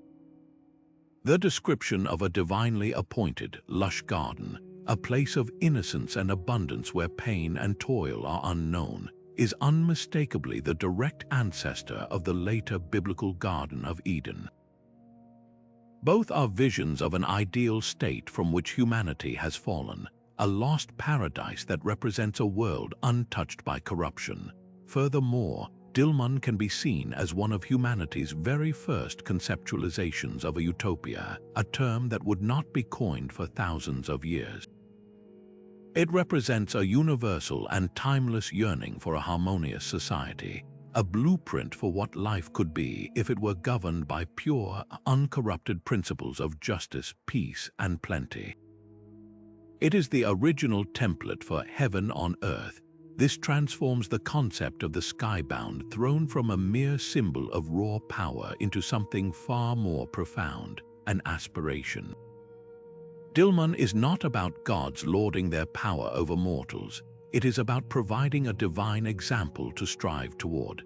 The myth suggests that the ultimate purpose of a ruler, whether divine or earthly, is not to command, but to emulate the purity and benevolence of this celestial model.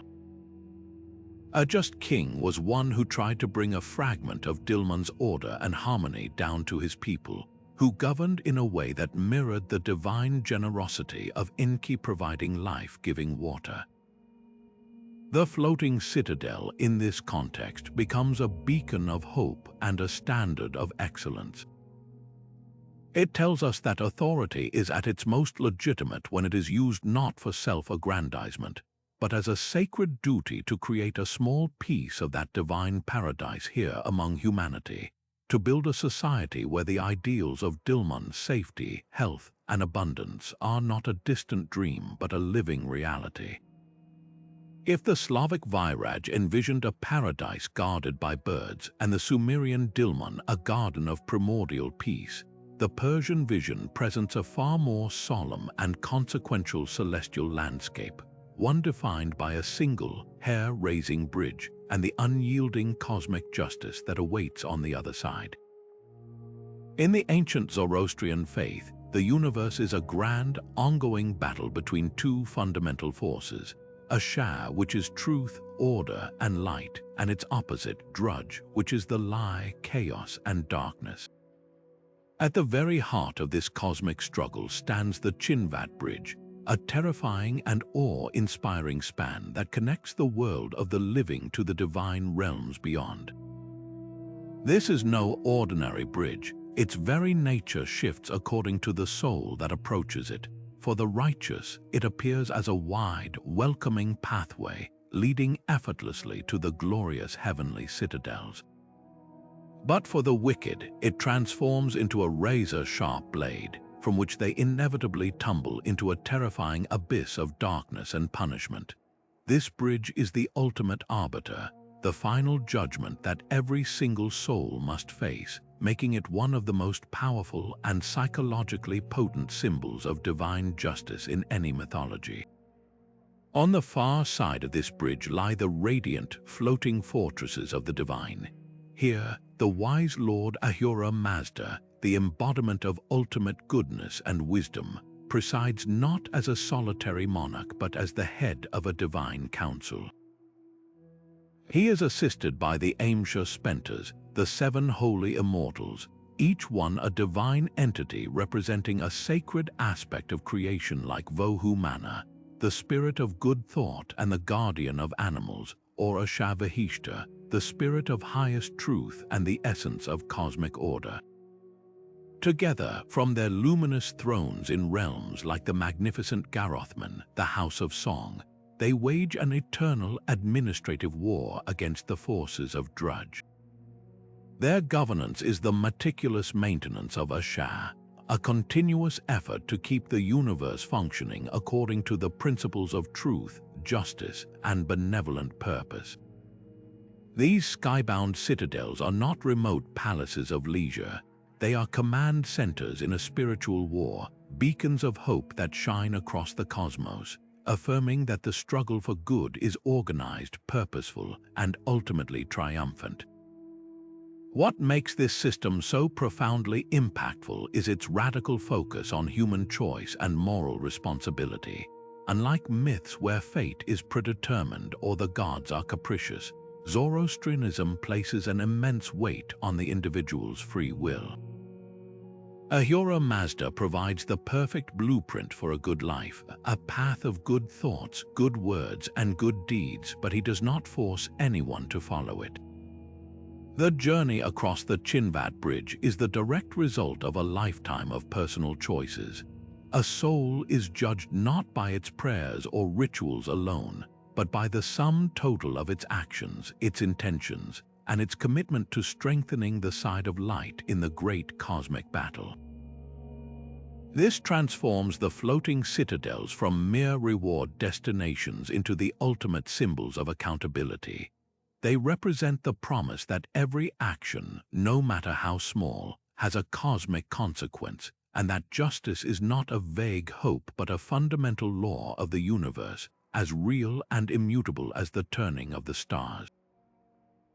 This powerful, dualistic worldview, with its clear ethical stakes and its vision of a universe governed by moral principles, did not remain confined to the realm of theology. It became the bedrock of Persian imperial ideology for centuries. the great Achaemenid kings like Cyrus the Great and Darius explicitly framed their rule as a divine mandate to uphold a Shah on earth. They presented themselves not as gods, but as humble servants of Ahura Mazda, tasked with a sacred duty to fight chaos, oppression, and falsehood within their empire, to be the earthly counterparts of the divine rulers in their heavenly fortresses. Their inscriptions call upon the wise Lord for support in smiting the lie and bringing order to the lands they governed. This created a powerful model of kingship where the authority of the monarch was directly tied to his ethical conduct. A just ruler was one who mirrored the divine principles of good thought, good word, and good action, who provided for his people, upheld the law, and fought against deception and injustice. His throne was, in a very real sense, an earthly extension of the luminous thrones in Garothman, and his legitimacy depended on his alignment with them. The Persian skybound citadel, therefore, taught a lesson that would echo through history, that true authority is a sacred trust, a responsibility to wield power in the service of truth and for the betterment of all, answering to a higher court of cosmic justice. After exploring the intricate moral dualism of the Persian Chinvat bridge, we now journey to a conception of the celestial so ancient and holistic that it dissolves the very distinction between the sky, the land, and the people who walk upon it.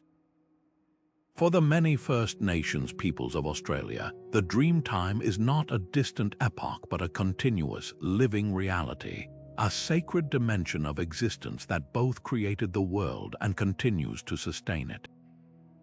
Woven throughout this eternal dreaming are the sky worlds, the celestial camps where creator ancestors like Bayame in the southeast or the Wandjina in the northwest first took form. These are not citadels built apart from the earth. They are the original, shimmering blueprints suspended in the stars, the divine workshops from which the laws for all life were first issued and from which they are still maintained. The pathways connecting these sky camps to the earthly realm are not bridges of rainbows or light, but are etched directly into the land itself. A specific waterhole, a distinctive rock formation, a particular mountain bathed in the light of a certain star, these are the sacred sites, the living portals where the veil between the world of the creator beings and the world of humans is at its very thinnest. It is at these sites, through elaborate rituals of song, dance, and ceremony, that the connection to the sky worlds is actively renewed. The creators did not simply descend and then retreat forever. They left behind a part of themselves in the form of totems. The emu is not just a bird, it is a celestial messenger, its constellation a map in the night sky, and its very presence on the ground a sign from the creators. The kangaroo is more than an animal. It is an embodiment of a specific ancestor's journey and a lesson in survival and agility. These totemic beings are the vessels through which the knowledge and power of the sky worlds continually flow into the daily life of the community. This knowledge imparted from above was breathtakingly comprehensive.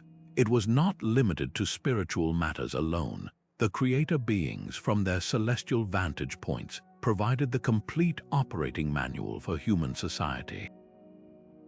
They laid down the laws of kinship, dictating the complex social structures that determined who could marry whom, ensuring the strength and continuity of the community. They taught the principles of ecology, the migratory patterns of animals, the seasonal cycles of plants, the sacred duty to care for country through practices like cultural burning. They provided the model for governance not as a top-down hierarchy, but as a system of eldership where authority was vested in those who had the deepest knowledge of the dreaming and the greatest commitment to the well-being of the group. Every aspect of a functioning, sustainable society was a gift from the sky camps. This creates perhaps the most profound and participatory model of divine governance we have encountered. The authority of the creator beings is not something that was exercised once and then forgotten. It is a living, dynamic partnership. The responsibility for maintaining cosmic order does not rest with the gods alone.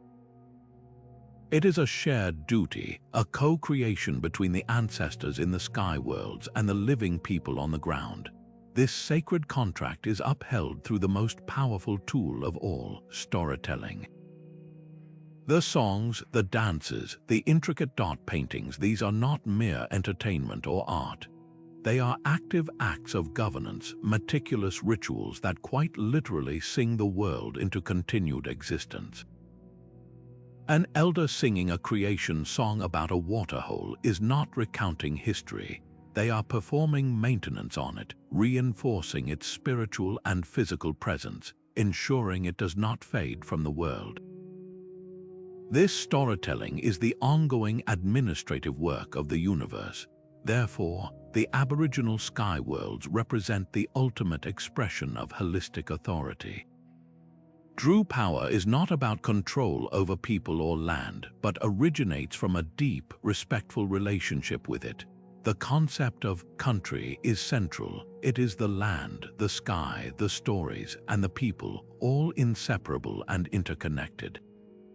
A leader's authority is derived from their knowledge of the dreaming tracks that crisscross their country and their ability to care for it. This system fosters an incredible, timeless continuity, a thread of knowledge and lore that stretches back through uncounted generations and up into the stars, yet is immediately present in the here and now. The floating camps of the Dreamtime are not remote thrones to be aspired to. They are the source code of a living system, a constant reminder that we are all active participants in the eternal, collaborative project of keeping the world in balance. Now let us turn our gaze to the cold, clear skies of the north, where the Finnish epic, the Kalevala, presents a vision of divine governance that is less about issuing decrees and more about the patient, masterful work of a celestial artisan.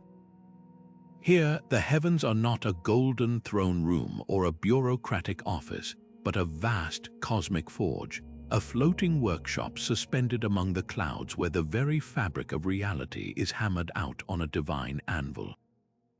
The master of this workshop is Ilmarinen, the eternal smith, a figure of immense patience and skill whose greatest masterpiece was not a weapon or a piece of jewelry, but the sky itself. According to the myths, he was the one who forged the intricate, star-studded dome that arches over the world, patiently hammering out each constellation and setting it in its proper place. This act transforms the concept of creation from a singular, spoken command into a continuous, laborious process of craftsmanship. The sky is not merely ruled, it is literally built and maintained, a testament to the idea that true and lasting order is not declared but carefully constructed. While Ilmarinen attends to the architecture of the cosmos, the direct governance of the world below falls to Ukko, the mighty god of thunder and the sky. His cloud palace is the command center from which he oversees the delicate balance of life itself, but his primary tool is not a scepter or a scroll of law. It is his colossal hammer.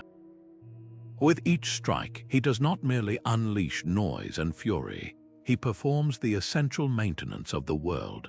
A well-aimed blow from Ukko's hammer shakes the heavens, bringing the life-giving rains that nourish the crops and fill the lakes. Another controls the changing of the seasons, ensuring that winter gives way to spring and that summer's heat does not scorch the earth beyond recovery. His governance is a form of precise, powerful calibration. Too few strikes and the land suffers drought, too many and it floods. His rule is a perfect illustration of the Finnish worldview, where authority is synonymous with responsibility for maintaining equilibrium, a constant, dynamic adjustment of natural forces to sustain all life. This celestial realm, however, is not an exclusive club for the gods alone. The heroes of the Kalevala, most notably the ancient and wise bard Vainamarinen, understand that the wisdom and power of the sky are not forbidden fruits. but resources to be sought out by those brave and clever enough to make the journey. Vainamarina's adventures are filled with perilous ascents to the heavenly realms, not to challenge the gods, but to learn from them. He might venture to Ukko's palace to plead for rain during a terrible drought, or seek out Ilmarinen's floating workshop to commission a magical artifact crucial for completing a seemingly impossible task. These journeys underscore a profound and empowering belief that divine authority, while immense, is not entirely inaccessible. It can be engaged with, appealed to, and even harnessed through a combination of courage, perseverance, and most importantly, wisdom. The path to the Sky Citadel is open to those who are willing to undertake the quest, making governance a participatory relationship rather than a one-way imposition of will. What emerges from these myths is a uniquely compelling philosophy of power.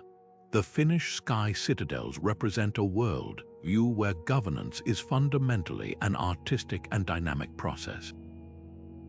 It is the art of the smith, not the art of the warrior or the judge. It values the careful, thoughtful application of force, the perfectly measured hammer blow, over raw, unrestrained power.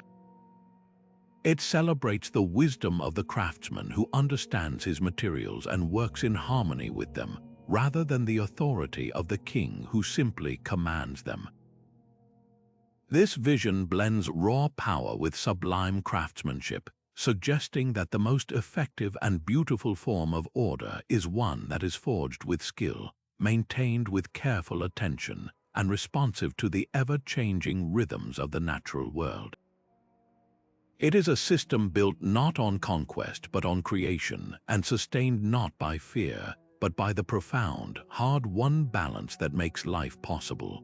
Leaving behind the celestial forges of the Finnish sky, we arrive at a vision of divine governance that is perhaps the most intricate and intellectually sophisticated of all the Mayan floating paradise of Tamonchen. If the Norse gods prepared for war and the Finnish deities crafted the heavens, the Maya envisioned their celestial rulers as master scientists and timekeepers, presiding over a realm that was the ultimate source of knowledge itself. Tamonchen was not merely a beautiful paradise, it was the divine university, the sacred archive, and the control center for the cosmos, all suspended in the shimmering air. Here, in this ethereal citadel, the great creator god Itzamna, often depicted as an ancient, wise scribe, and the goddess Ixchel, whose mantle was the moon and whose domain was medicine, childbirth, and weaving, held court. But their discussions were not about the fates of heroes, they were about the mathematics of the universe. From this floating heart of wisdom, they issued the decrees that structured reality itself, the complex, interlocking cycles of time that governed everything from the growth of a single maize plant to the destiny of entire kingdoms.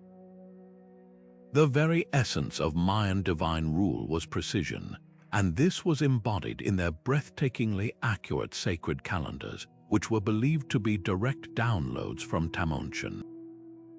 The most famous of these, the Tzolk'in, was a 260-day sacred round that interlocked with the 365-day Hob solar calendar to form the calendar round, a 52-year cycle of immense ritual significance.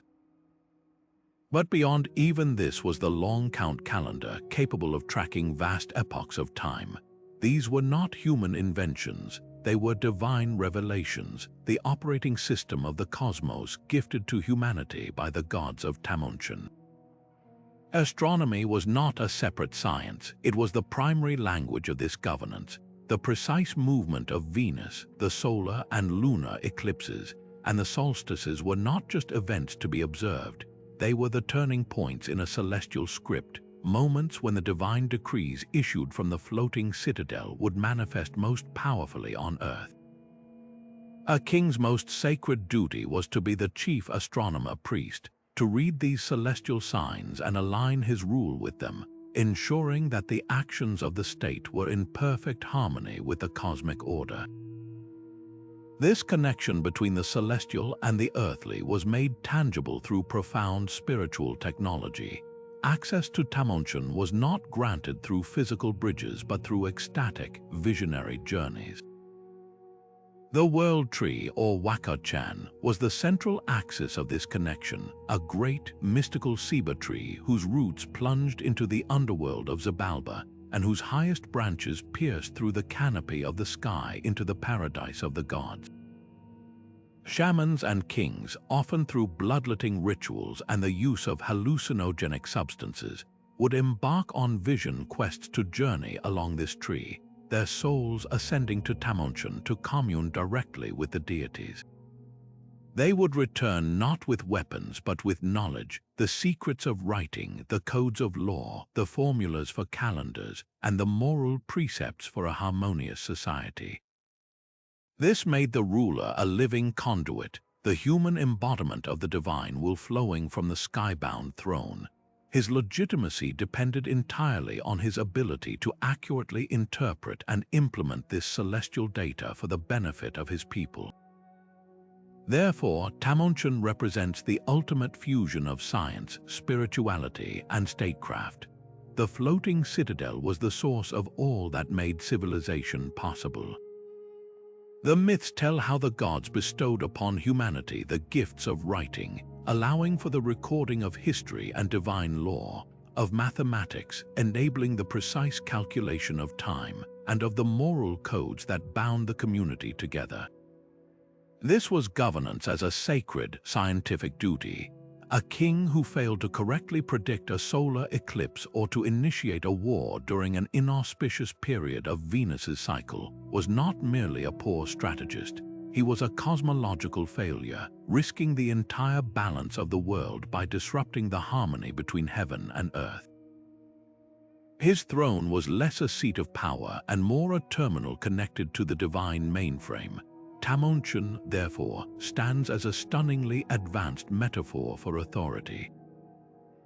It teaches that true leadership is not about wielding power, but about understanding the deep, rhythmic patterns of the universe, both social and celestial, and humbly positioning one's people within that grand, beautiful, and precise design.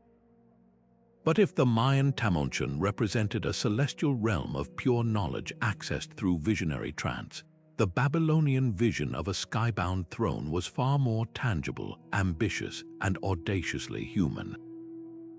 They did not merely imagine a paradise in the clouds, they decided to build a staircase to reach it, brick by baked brick, right here on Earth.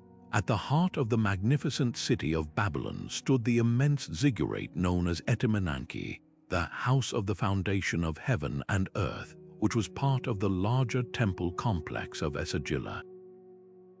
This was not a palace for a mortal king. It was a symbolic floating citadel, an artificial mountain whose towering, stepped form seemed to ascend into the very realm of the gods. The Babylonians believed that this colossal structure, with its shrine gleaming at the summit, became a point of convergence, a place where the divine realm of Anu above and the human world below could meet and communicate. It was the ultimate bond between heaven and earth, a physical declaration that the seat of divine power was not entirely beyond reach, that it could be approached, if only by the most dedicated and worthy of priests and rulers. From this elevated shrine, the patron god of Babylon, the mighty Marduk, was believed to spiritually hold court. The great epic of creation, the Enuma Elish, tells how Marduk, after his victory over the primordial sea goddess Tiamat, was granted supreme kingship over all the gods. His throne was established as the source of all cosmic order, and from it he issued the decrees that fixed the destinies of everything in the universe, from the paths of the stars to the laws of human society. The ziggurat of Esagila was the earthly anchor of that celestial throne. It was the administrative center of the cosmos, the place where the divine will, as determined by Marduk and the divine assembly, was received and then disseminated to humanity. It was here that the Babylonian king, during the sacred New Year festival, would partake in rituals that reenacted Marduk's victory, thereby receiving the divine mandate to rule for another year.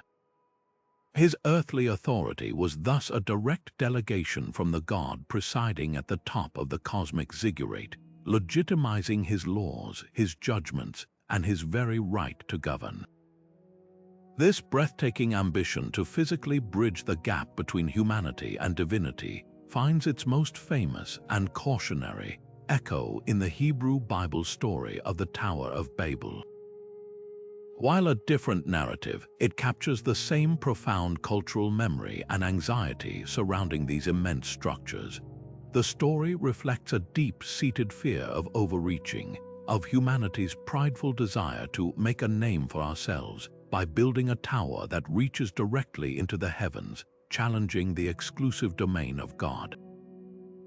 It is a tale about the perils of unchecked ambition and the divine imposition of limits. Yet, even in this story of failure and fragmentation, we see a celebration of the same human impulse that drove the building of ziggurats, an incredible capacity for collaboration, organization, and a unified striving toward a monumental goal. The ziggurat myth, therefore, contains this fascinating duality. It is both a symbol of humanity's highest collaborative aspirations for connection and order, and a warning about the hubris that can arise when those aspirations are untempered by humility. Ultimately, the great ziggurat of Babylon shows us that a skybound throne does not always have to be a literal floating island in the clouds. It can be a metaphor made of clay and bitumen, a profound idea given architectural form. It represents humanity's relentless desire to reach for order in a chaotic world, to seek knowledge from a higher source, and to forge an active, tangible connection with the divine. The priests ascending its steep stairways were not just performing rituals, they were enacting humanity's eternal quest for meaning, climbing ever upward in the hope of glimpsing the blueprint of the cosmos and understanding their place within it.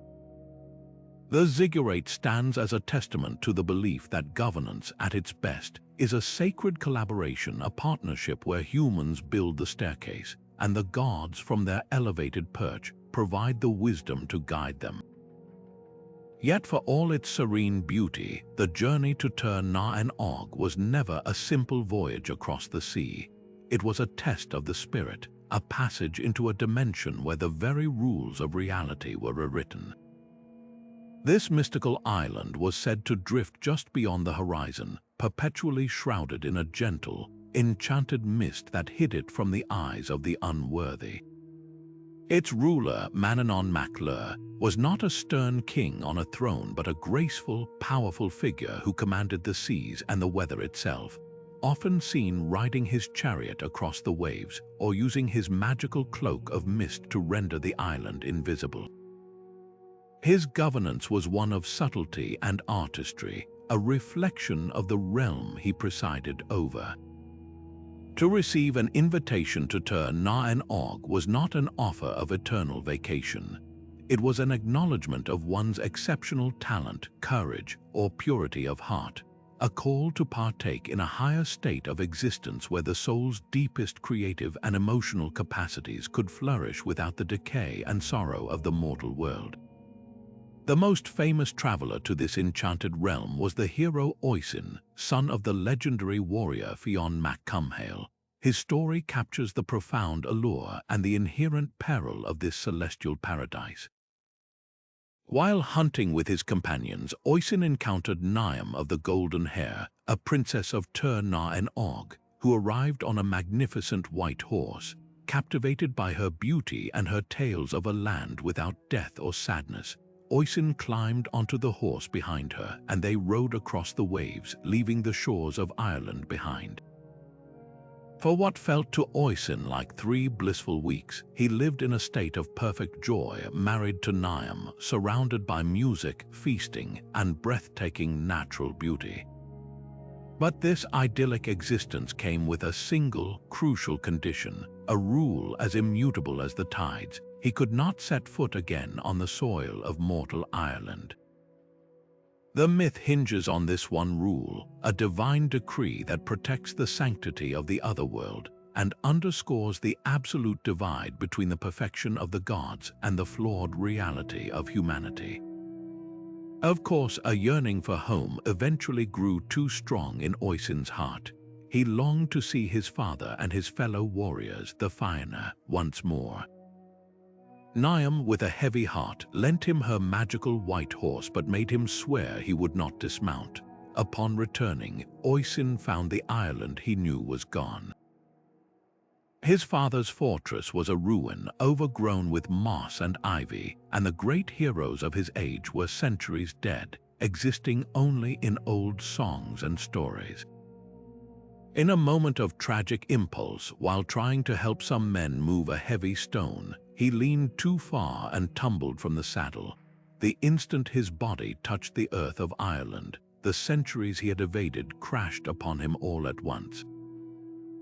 The young hero withered into an ancient, blind old man, and the magical horse, now free, galloped back across the sea to Tir na an Og, leaving Oisin behind to live out his final days as a stranger in his own land, a living repository of a lost golden age.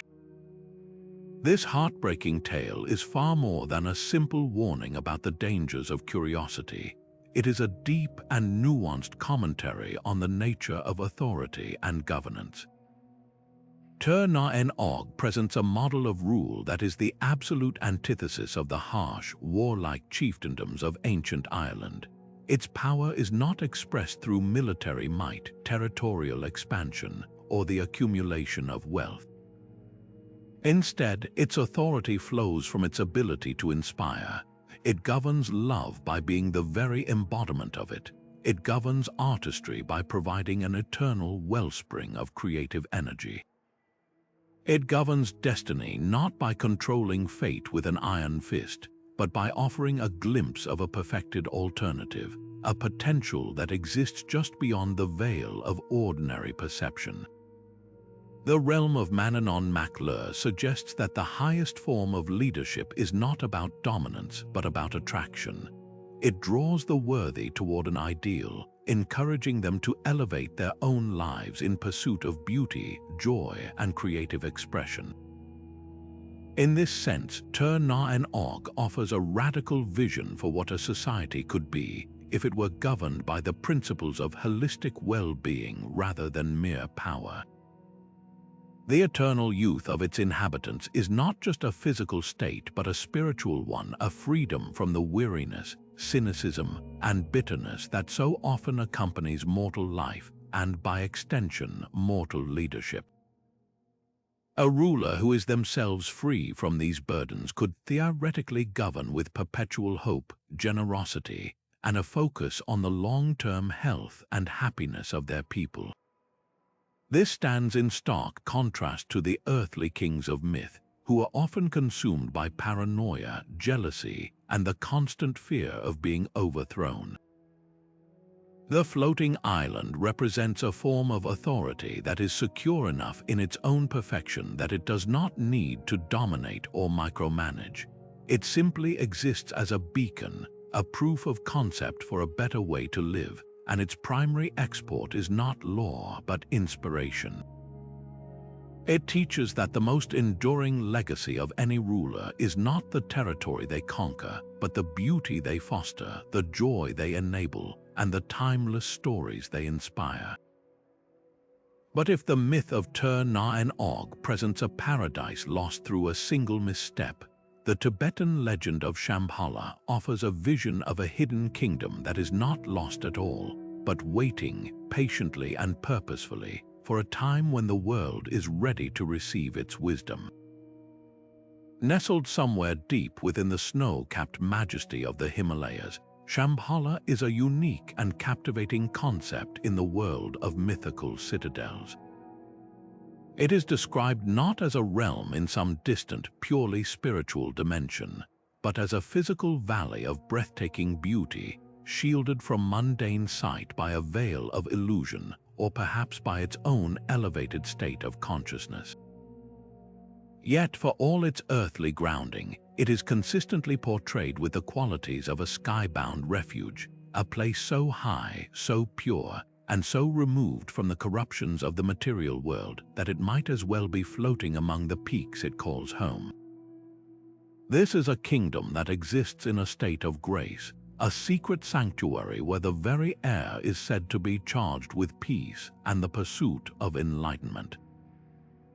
The governance of this hidden realm stands in stark contrast to the palaces and thrones we have encountered elsewhere. Shambhala is not ruled by gods who wield thunderbolts or by distant, bureaucratic administrators. It is presided over by a lineage of enlightened monarchs known as the Kalkis, or Rigdan kings.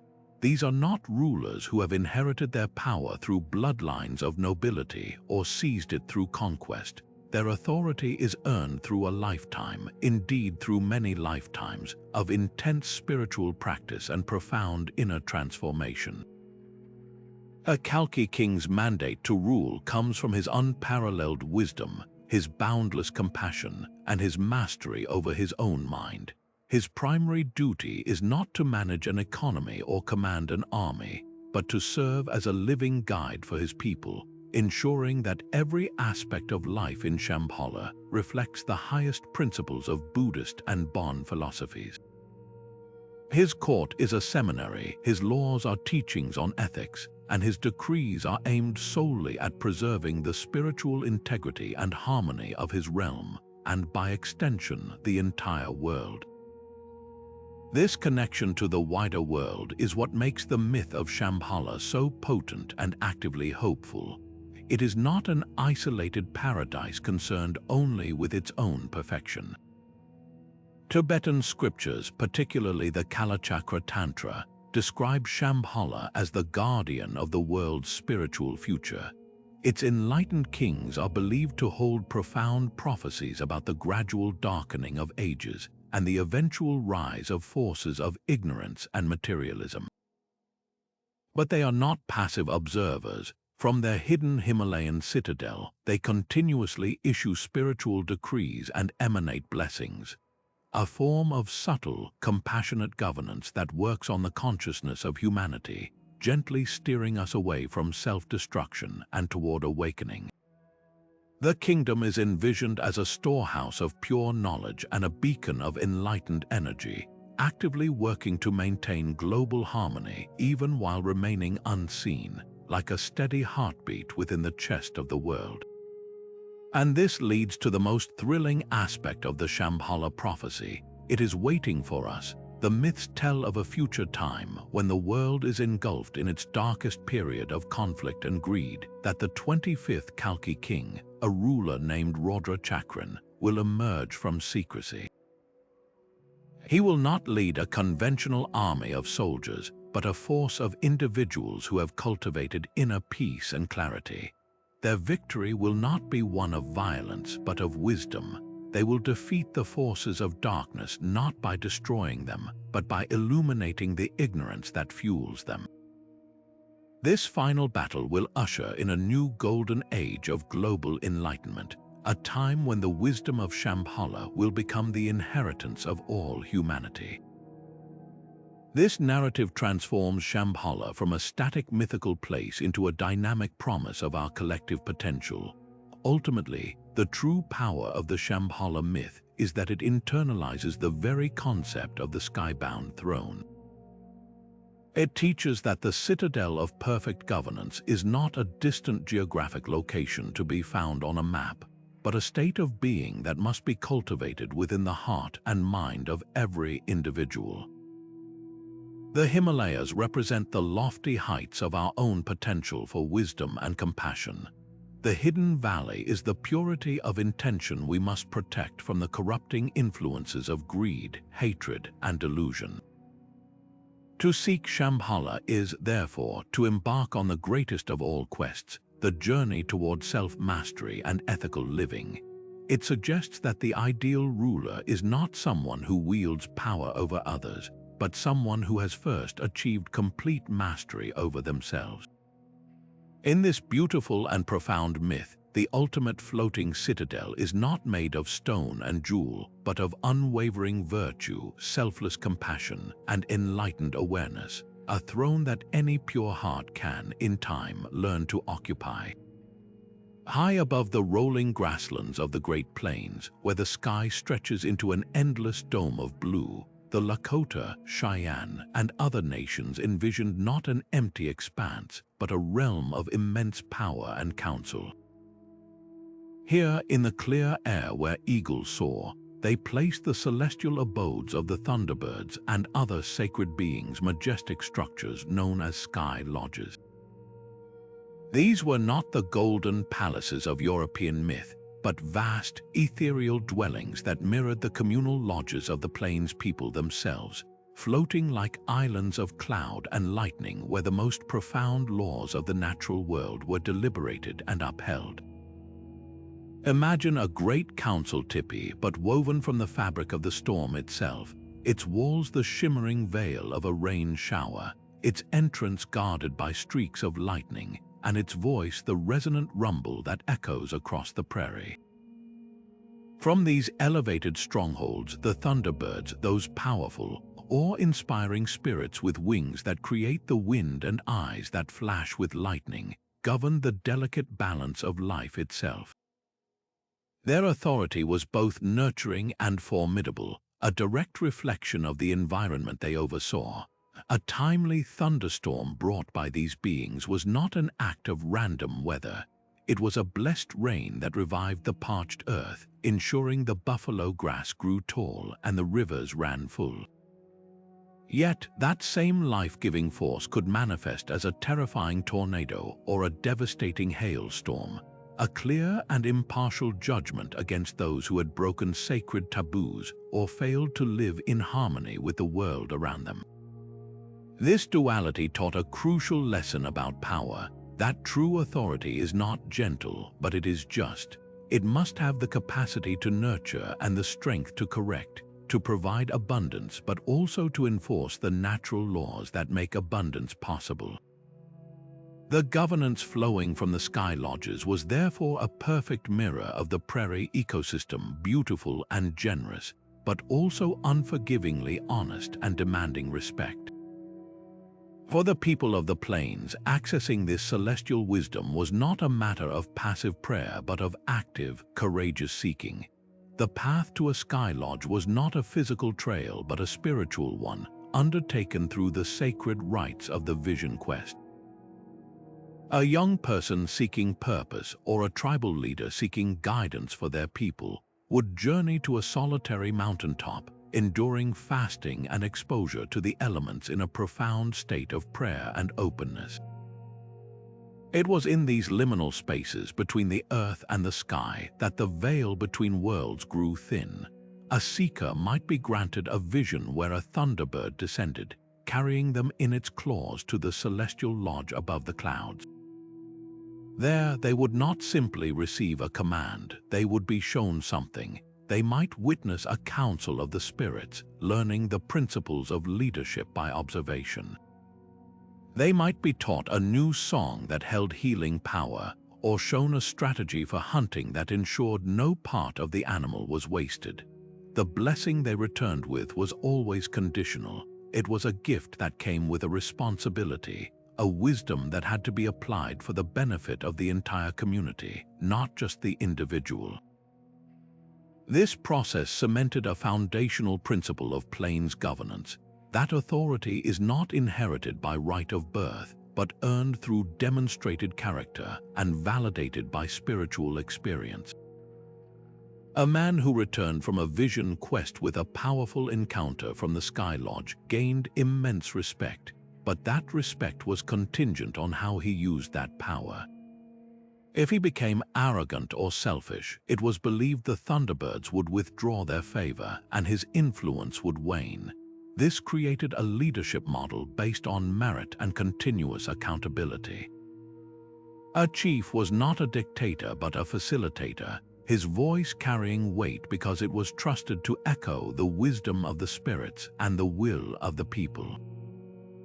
He was expected to embody the very virtues demonstrated by the sky gods, the bravery of the thunderbird in defense of his people, the generosity of the spirit that brings rain to all without favoritism, and the profound ecological understanding that the health of the people was inextricably linked to the health of the land.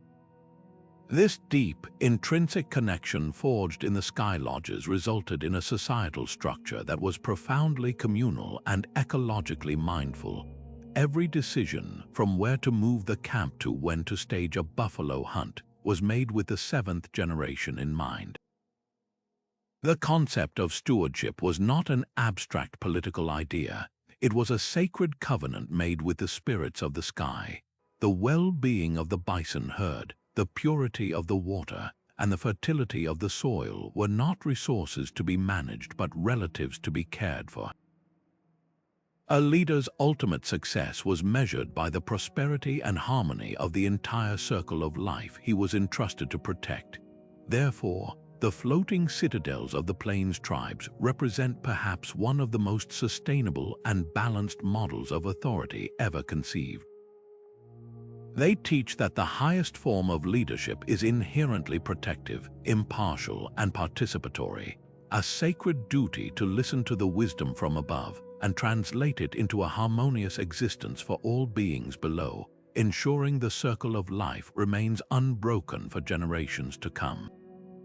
But if the Plains tribes saw their celestial governance in the communal council of the thunderbirds, the ancient Greeks envisioned a far more personal and burdensome form of cosmic rule, one borne on the shoulders of a single titanic figure. The myth of Atlas presents us with a unique and poignant vision of skybound authority, where the very heavens themselves are the citadel, and governance is a perpetual Herculean labor. Condemned by Zeus to hold up the celestial sphere for all eternity, Atlas is often portrayed as the ultimate symbol of a punishment, a warning against challenging the Olympian order. Yet to view him solely as a defeated foe is to miss the profound depth of his role. His eternal task was not meaningless torture, it was the most critical maintenance job in the universe. By bearing the weight of the sky, Atlas was quite literally upholding the fundamental structure of reality, preventing the dome of heaven from crashing down into the sea and returning the cosmos to primordial chaos. In this light, his burden transforms from a penalty into a sacred, if terrible, responsibility. He becomes the silent, steadfast pillar of cosmic order, the essential linchpin without which the divine governance of Zeus and the other gods would have no stage upon which to operate. This celestial dome that Atlas supported was not a blank canvas. To the Greek mind, it was a vast, star-studded tapestry of stories and seats of power. They looked up and did not see random points of light. They saw a divine assembly, a parliament of the night where heroes and gods, now immortalized as constellations, held eternal court. The mighty hunter Orion, with his distinctive belt, was not just a pattern of stars but a powerful presence placed there by Zeus, his position in the sky dictating the changing seasons and guiding sailors on perilous voyages. The delicate lyre of the musician Orpheus, set in the heavens as the constellation Lyra, was a celestial throne from which the harmony of the spheres was believed to emanate, influencing music, poetry, and the arts on earth below. These were not mere symbols, they were perceived as active, influential deities. From their fixed positions in the night sky, these stellar figures were thought to oversee human affairs, their movements and alignments emitting a subtle but constant influence on the destinies of individuals, cities, and nations. This was governance by celestial precedent, a constant, silent reminder of heroic virtue, divine favor, and tragic folly playing out in an endless loop above our heads. This belief that the stars were a legible text of divine will gave rise to one of the most influential practices in the ancient world, astrology. This was not the modern horoscope column, but a sophisticated and deadly serious science of interpretation, a crucial tool of statecraft. Specialized priests known as astrologers and revered oracles like the one at Delphi acted as the translators of this celestial language. They would meticulously track the movements of the planets, which they called wanderers, across the backdrop of the fixed constellations, interpreting conjunctions, eclipses, and retrograde motions as direct messages from the gods. A king would never think of declaring war, signing a treaty, or even planting crops without first consulting these readers of the sky.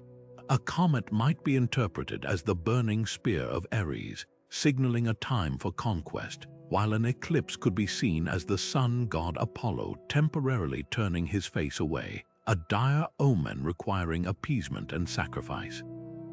The floating constellations thus became the ultimate divine charter, a cosmic constitution that earthly rulers were bound to follow, their authority directly linked to their ability to correctly interpret and align their actions with the decrees written in the stars. This intricate system wove together the fate of the individual and the destiny of the state into a single cosmic fabric. The myth of Atlas and the rule of the constellations taught that the cosmos was a deeply interconnected organism. The immense burden shouldered by one titan in the far west could dictate the success of a harvest in Attica. The journey of a hero like Perseus across the night sky could influence the outcome of a naval battle in the Aegean Sea. This created a world where personal morality, political leadership, and natural phenomena were all part of a grand divine pattern. To live a good life and to be a just ruler meant understanding one's place within this pattern, recognizing the signs from the celestial thrones above, and acting in harmony with them. The heavens were not a distant, indifferent realm. They were an active, participatory government, and humanity lived under its constant, silent, and magnificent jurisdiction. Every night as the stars emerged, the divine council was in session, and the great clockwork of fate, upheld by the weary arms of Atlas, continued its eternal turn. After exploring the intricate celestial bureaucracy of the Chinese Jade Emperor and the dynamic, participatory governance of the Yoruba Orisa, we now turn to a vision of divine authority that is perhaps the most fluid and community-centered of all. In the traditions of the Shona and many other African peoples, the concept of the skybound throne is not one of gleaming palaces or detailed angelic hierarchies, but of a pervasive, life-giving energy that emanates from above. The supreme god, Mweri, along with a host of lesser divinities, is believed to reside in the distant, unreachable sky realms. Yet these are not citadels described with walls and gates. They are conceptualized as the ultimate source of Nyama, a potent life force that animates all of creation, from the tallest baobab tree to the smallest insect, and from the mightiest chief to the newest born child. Governance in this worldview is not a set of decrees issued from a throne, but the constant, flowing distribution of this sacred energy down to the earth, a divine current that sustains existence itself. This flow of power and blessing from the sky realms is not direct or automatic. It is managed through a sophisticated and deeply human network of intermediaries who act as living conduits between the divine and the earthly. This is where the ancestors and spirit mediums play their absolutely vital role. The ancestors are not dead and gone. They are the most recent and most personally connected members of the spiritual hierarchy, now residing closer to the sky gods. They are the respected elders in the divine assembly, able to petition Mweri on behalf of their living descendants. Then there are the spirit mediums, individuals chosen by the divinities themselves, who enter profound trance states to become vessels for the gods. When a spirit medium speaks, it is not a human voice offering a prayer. It is the voice of the divinity itself, providing counsel, settling disputes, diagnosing the cause of a community's misfortune, or prescribing the specific rituals needed to restore balance. This system creates a decentralized yet incredibly effective form of governance, where divine authority is not centralized in a single pope or emperor, but is distributed through a web of respected community members and acknowledged spiritual specialists. What keeps this entire system functioning is the principle of active reciprocity. The sky gods provide the essential blessings, the timely rains that fill the rivers and nourish the crops, the fertility of the land and the people, and the foundational laws of ethical conduct that maintain social harmony. In return, humanity is obligated to actively maintain the connection through reverence, ritual, and, most importantly, right ethical action. A prolonged drought is rarely seen as a random weather event. It is interpreted as a sign that the community has somehow fallen out of alignment. Perhaps a taboo was broken, a ritual was neglected, or a deep social injustice has festered, creating a spiritual blockage that dams up the flow of Nyama from the sky. The solution is not to beg for mercy, but to actively investigate and repair the breach. The elders and spirit mediums will lead the community in a process of discussion, divination, and ultimately, a collective ritual act, a specific offering, a dance, a song of apology designed to restore the relationship and reopen the channels of blessing. This makes every single member of the community a stakeholder in the process of governance. This profound interdependence fosters a model of authority that is inherently collective and deeply ecological.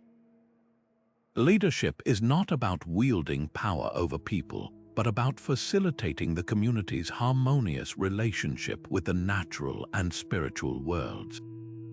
A good leader is one who listens carefully to the spirit mediums, who consults with the elders on the wisdom of the ancestors, and who ensures that the community's actions where they build, how they farm, how they resolve conflicts are in alignment with the received spiritual guidance. The myths and stories passed down through generations are not mere entertainment. They are the living library of this sacred lore. They encode the histories of what happens when the relationship with the sky gods is honored, and the dire consequences when it is broken. They teach that the authority of a chief is only valid as long as he upholds his duty as the chief facilitator of this balance.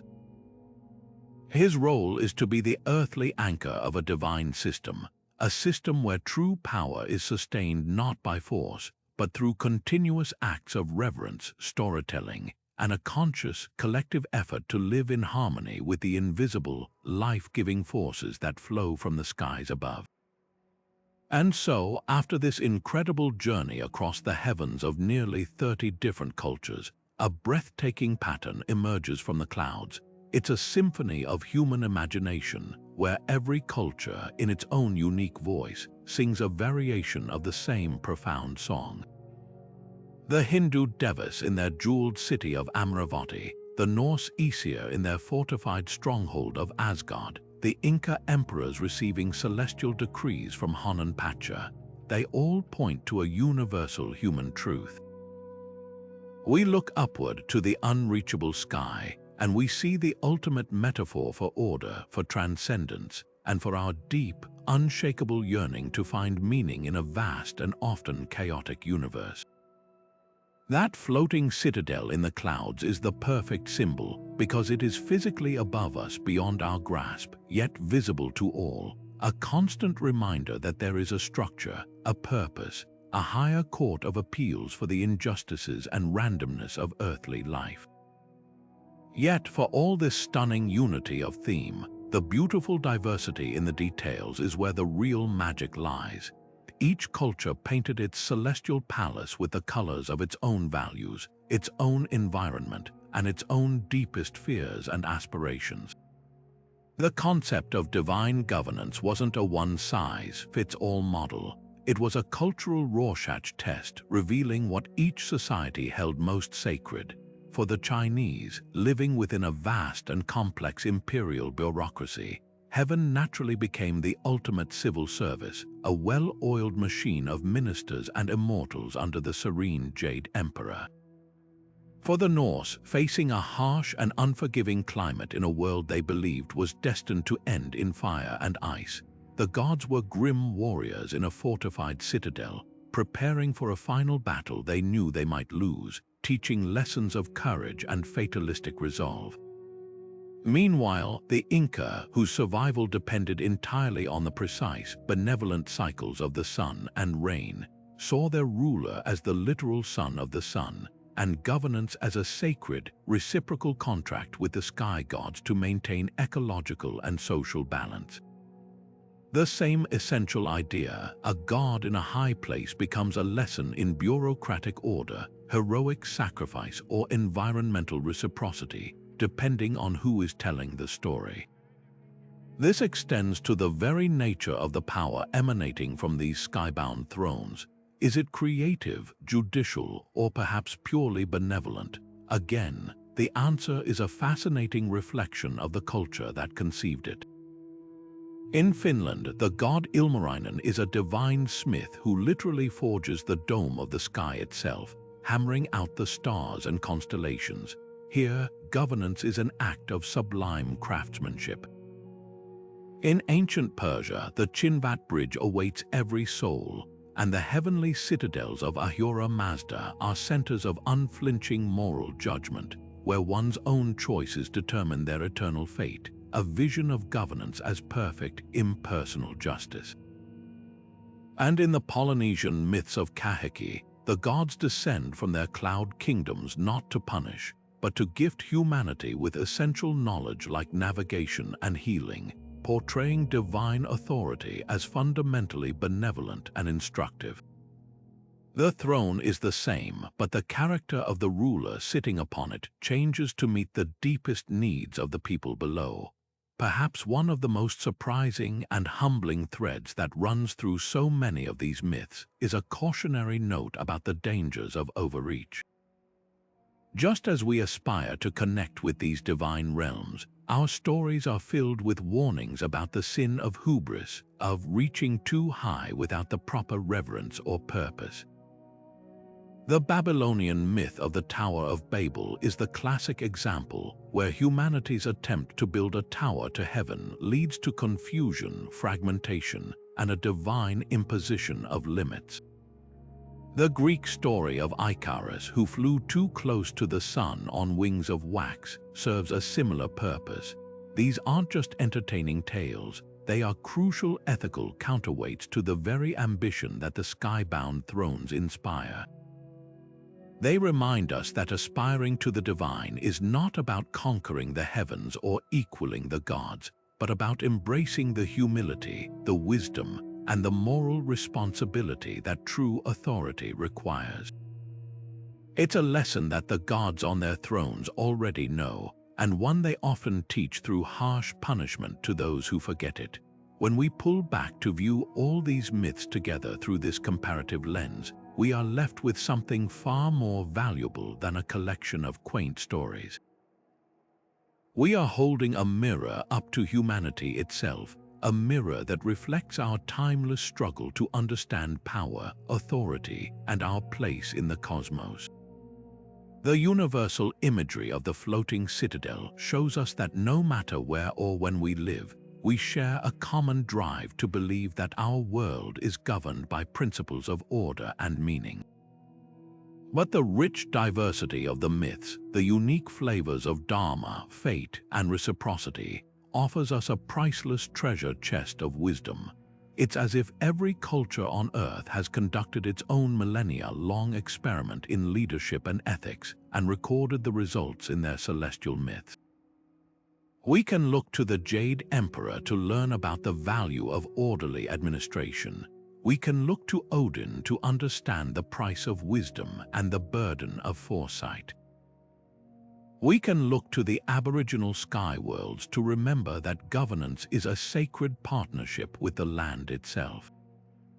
These are not outdated relics. They are living, breathing philosophical frameworks that still have the power to inform how we lead our lives, our communities, and our world today, reminding us that the quest for good governance, whether in heaven or on earth, begins with looking up and understanding why we feel the need to do so in the first place.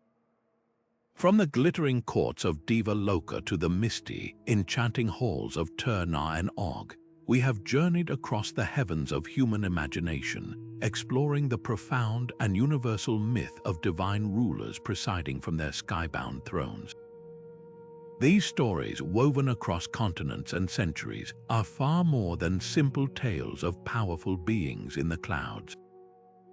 They represent something fundamental within us all, a deep and enduring human longing for order in a chaotic world, for justice in the face of inequality, and for a meaningful connection with something greater than ourselves, a divine source of wisdom and purpose that watches over the intricate tapestry of human existence.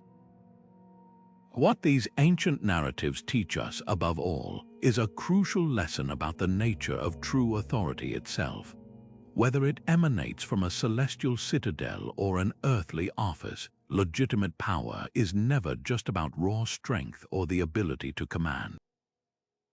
The myths show us time and again that real authority is founded on a sacred tripod of principles: profound wisdom, a commitment to balance, and an unwavering dedication to the greater good.